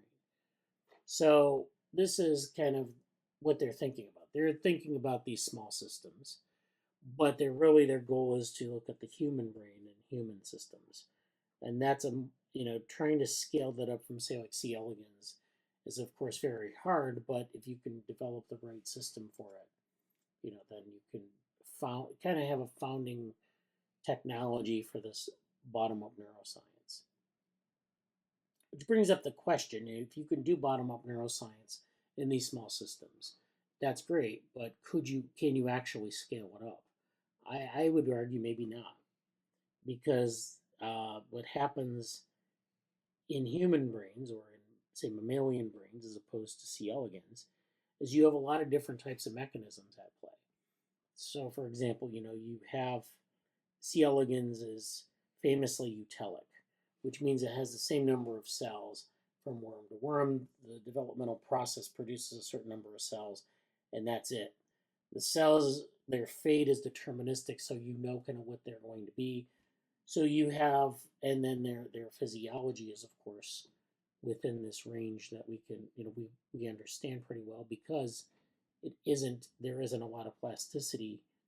Even in larval plasticity in C. elegans is limited to well-known mechanisms. So it's easier to do bottom-up neuroscience in a system like that. Can we do that in with humans? Well, human brains are huge. They have a large number of neurons. They have a large number. The human body is a large number of cells. We have to estimate how many cell types we have because we simply don't know. And all of those things kind of play.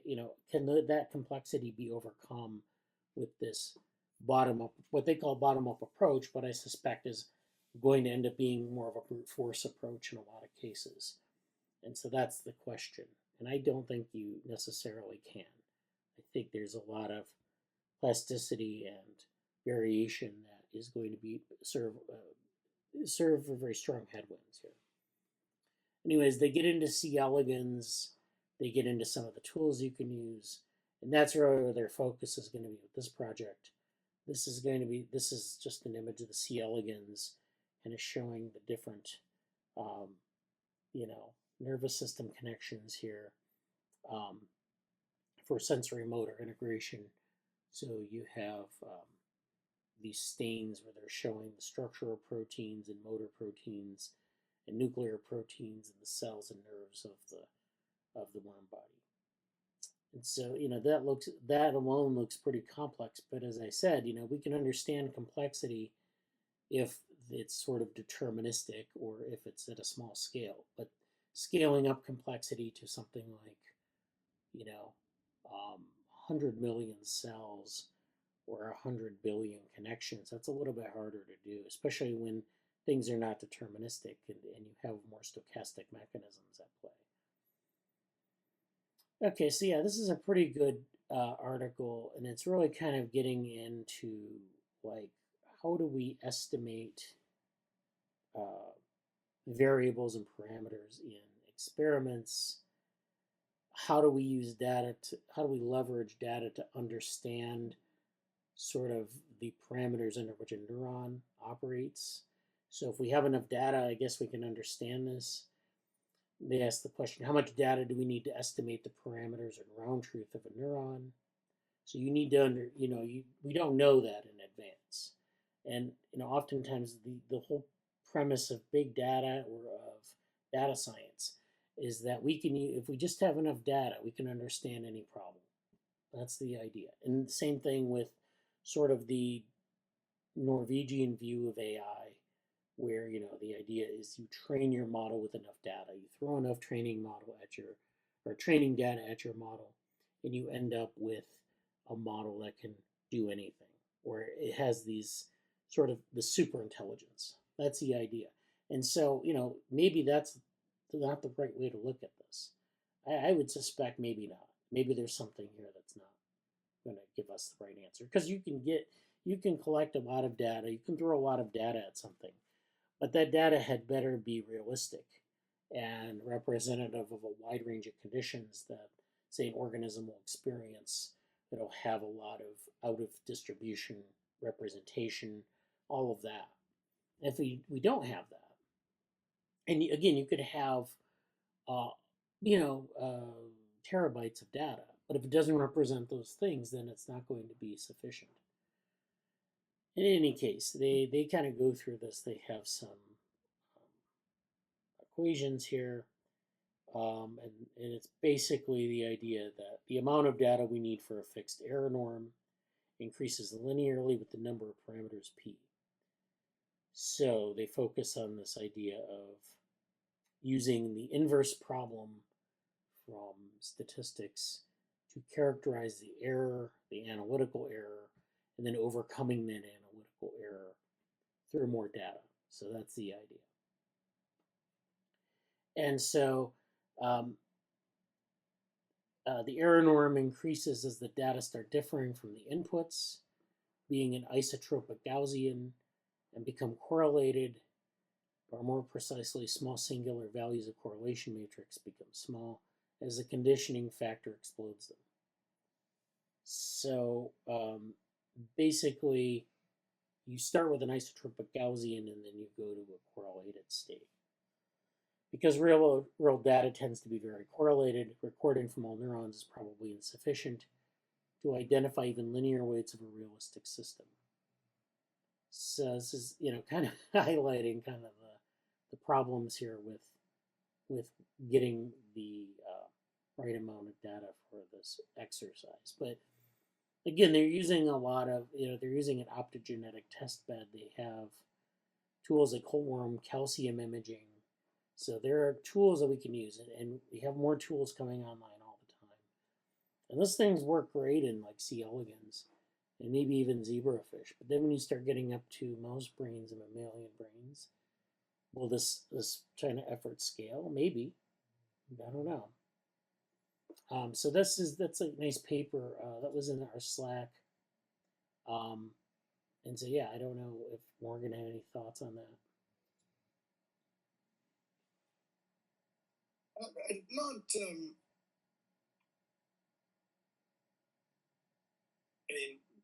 Not thoughts. Obviously, I was just passing it on as kind of official.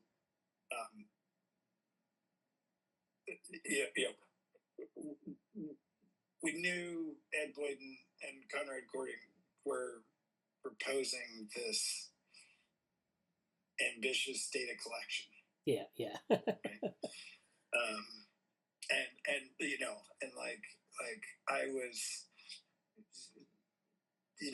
attending these foresight meetings where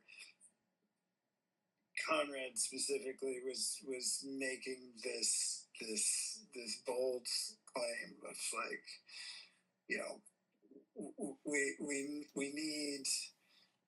we need this moonshot for C. elegans to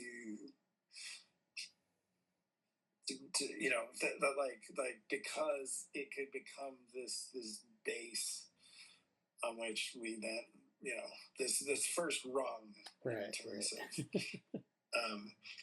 and so I mean it was more like I wanted to see how they would frame that in a transmitter article. Yeah.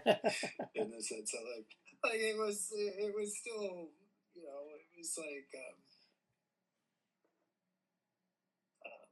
it was still a bit high level general, wouldn't life be better if we had this? Right. Yeah. And yes.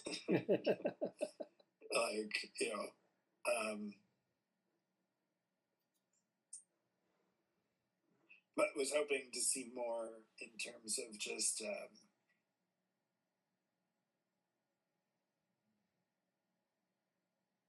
was just hoping to see more details in terms of data collection. Data collection and so yeah, and as well as I mean maybe more about the equipment. I don't know if this is just coming off of conversations that I'd had with him before. But I had been asking why they weren't trying to put together kind of like a Flywire AI kind of consortium. Yeah. In the sense of like, does it have to be, you know, a centralized $20 to $40 million fund? Well, I think the idea here is they want to use Ed Boyden's optogenetic tools to like do the one shot sort of imaging or multi-shot, but all at the same facility. And there's a case to be made for that because it's like you can reproduce your work more easily if you have the same group doing it, right? Like if you have a bunch of groups doing it, you can run the risk of them not really being coordinated or not doing the thing in the same way.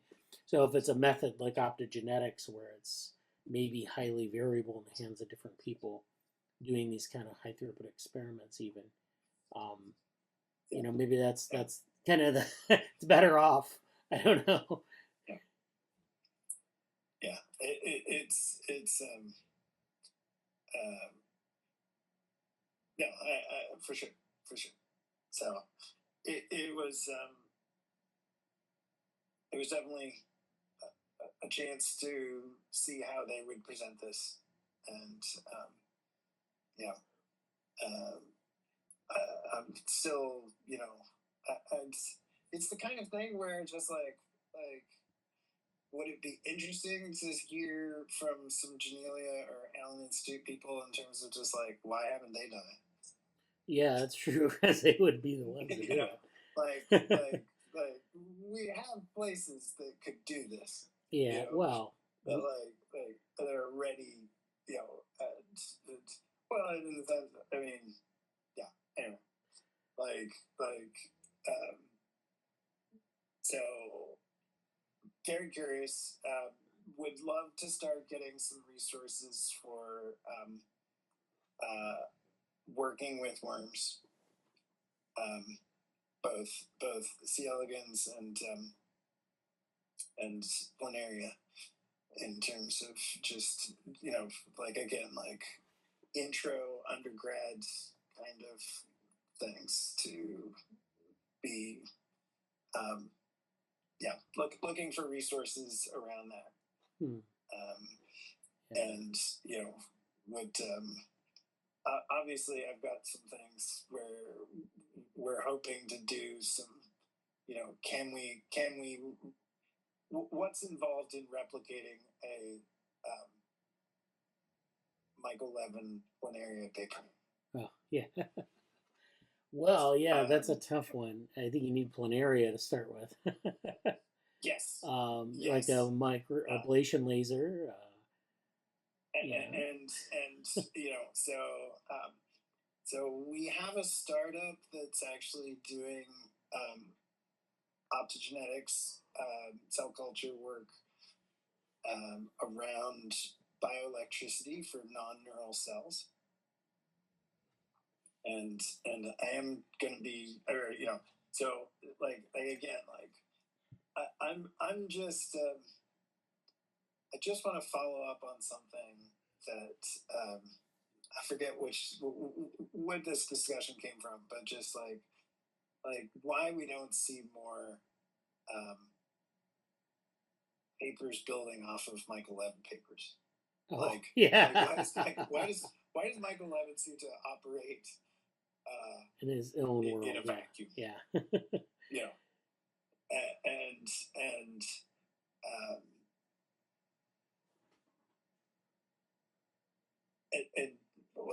I don't think he falls into the category of like none of his students continue on his work, because like I think one of the Anthropod's first authors, I think, is now a Tufts professor. Yeah. And I think anyway, but like again, like trying to you know how to get people involved with like looking at these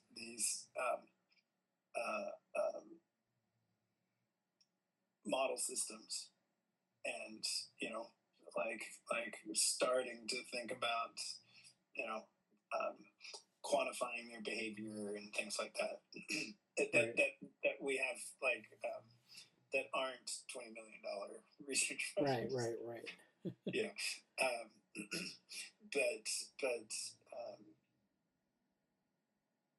yeah, and again, like what does it take to get into, say, doing optogenetics?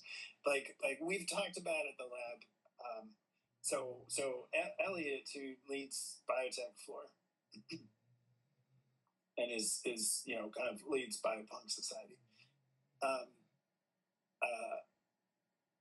He met with Ed before because Ed Boyden is the regular at Foresight meetings, and he's gone down to the Honduran Prospera area. Do you know this island off the coast of Honduras? No, but it sounds very Jurassic Parky. So it's super Jurassic. I mean, it's like, yeah, but it's like a weirder, darker, libertarian, transhumanist,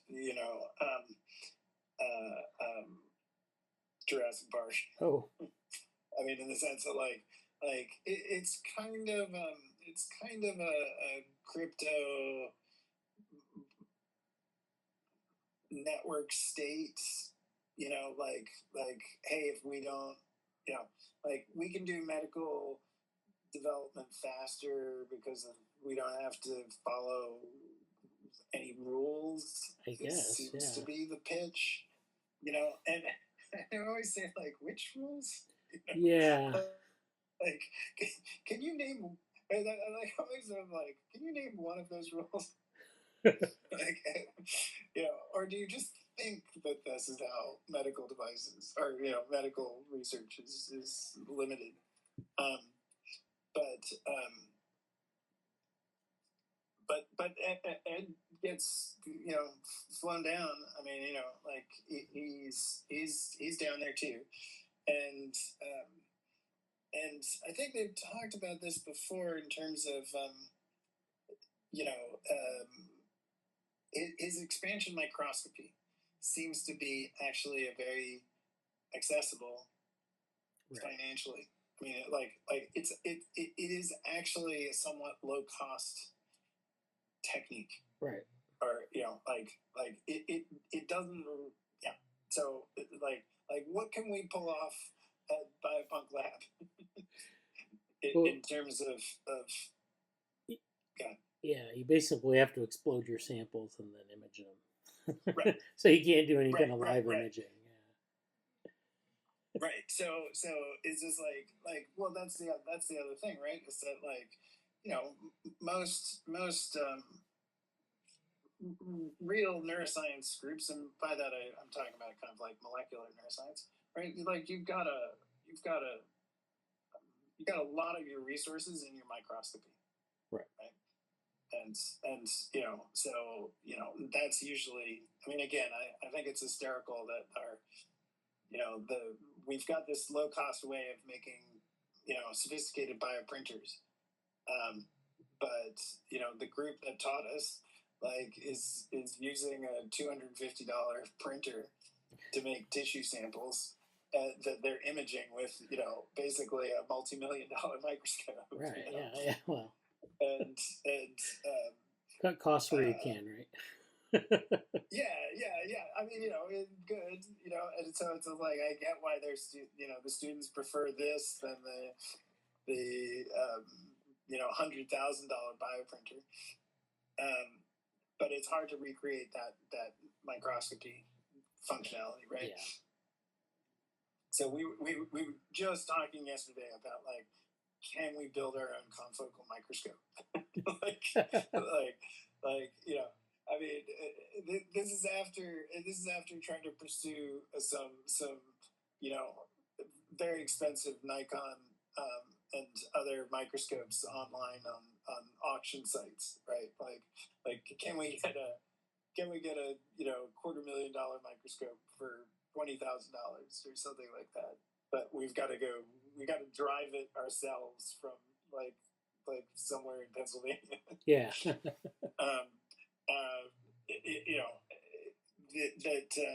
Anyway, but expansion microscopy is an interesting technique that would allow us to do more, right?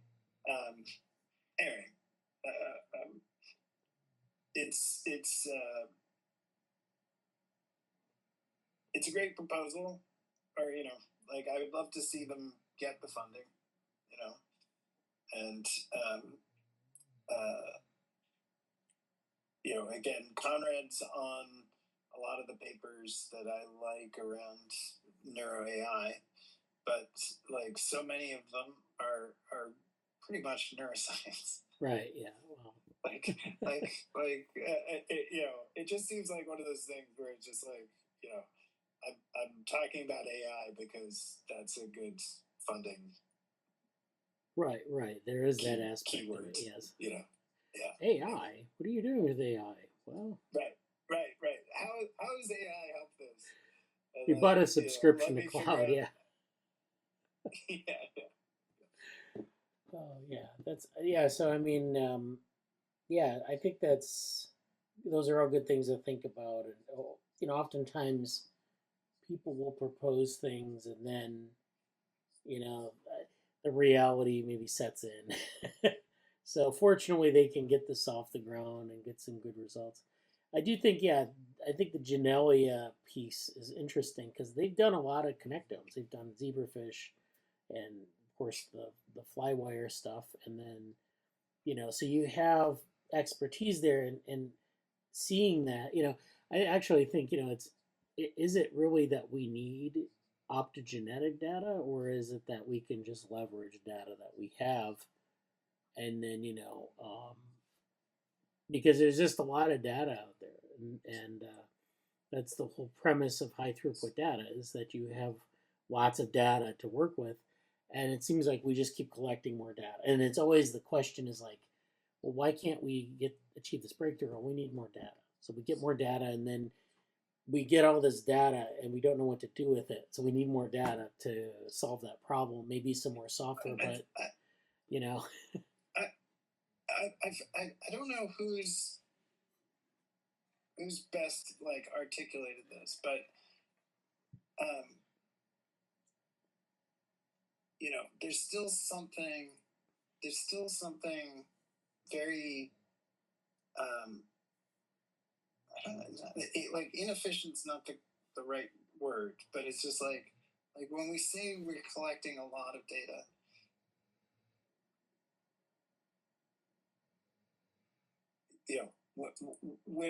when you're thinking about the complexity of the system under study, like it's a very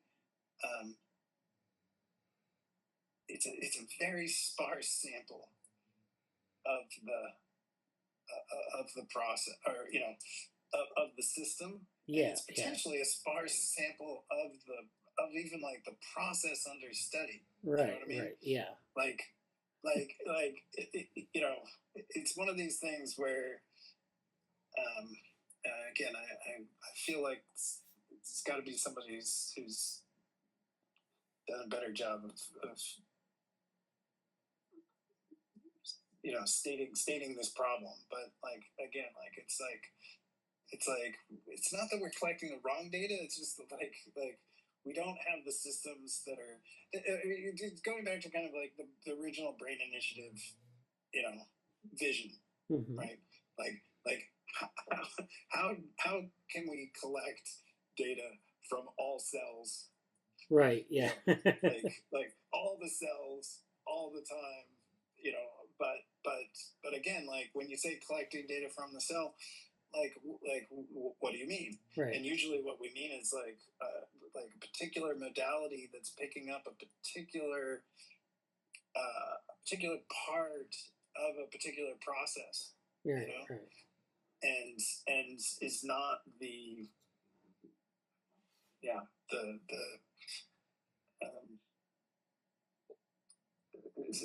it's not even close to like the system of interest. Right. I mean, like the system. Yeah, I think it's basically a case of model abstraction, but applied to like variables that you're collecting. So like, I could measure every possible source of data in a cell, which would be every gene being expressed, the sequence of every gene, physiological processes, behavior, but only some of those are relevant really to what I want to know, which is like what is the neuron doing and how does it connect to other neurons? Because some of this is noise, some of it is just kind of like superfluous to the greater process. So we don't need that, although maybe we do need that if we want to look at the single cell.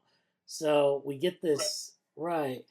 And but then it's also expensive to collect a lot of data like that. So the question is, how do we get it to the most relevant set of features and then collect those data? Right.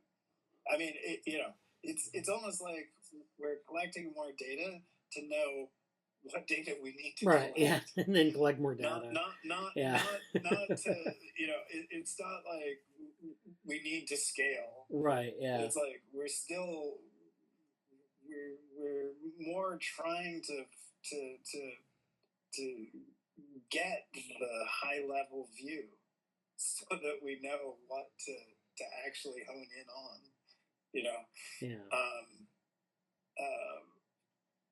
Yeah. Anyway, I just want to mention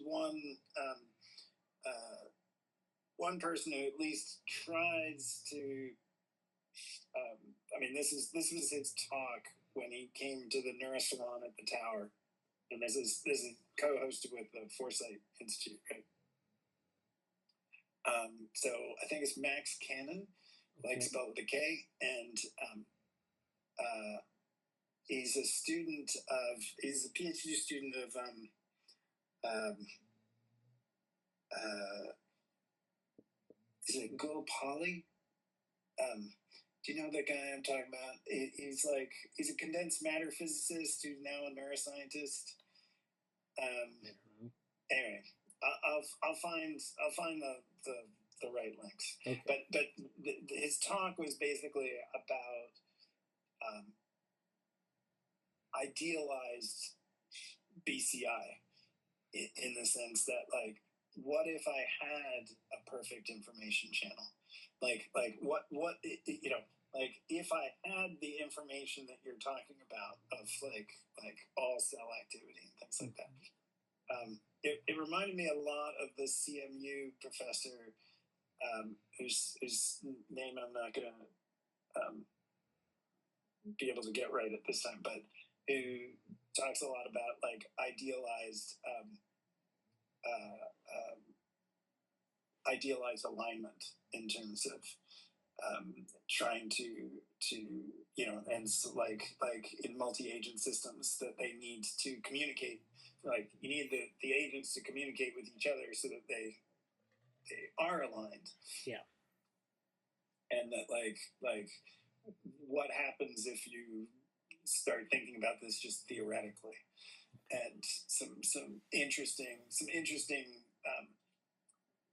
conclusions that come from that in terms of like it is that scalable, and like if you're getting exponential growth, then this is perhaps like you obviously need a different approach, because there's just no way that that alignment is informationally possible. Yeah. And Matt Cannon is trying to kind of like do the same thing, but like in terms of what if I had this kind of perfect BCI system? Right.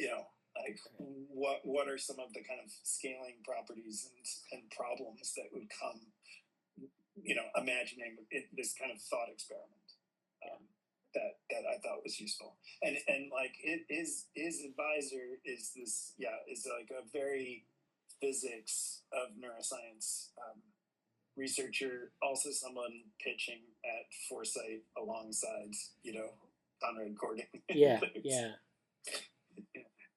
So anyway, I'll try and find some. Some links on this in terms of things for the Slack. Yeah. All right, that's great. Well, I think that's all for today. I had a pretty good conversation here about all these issues.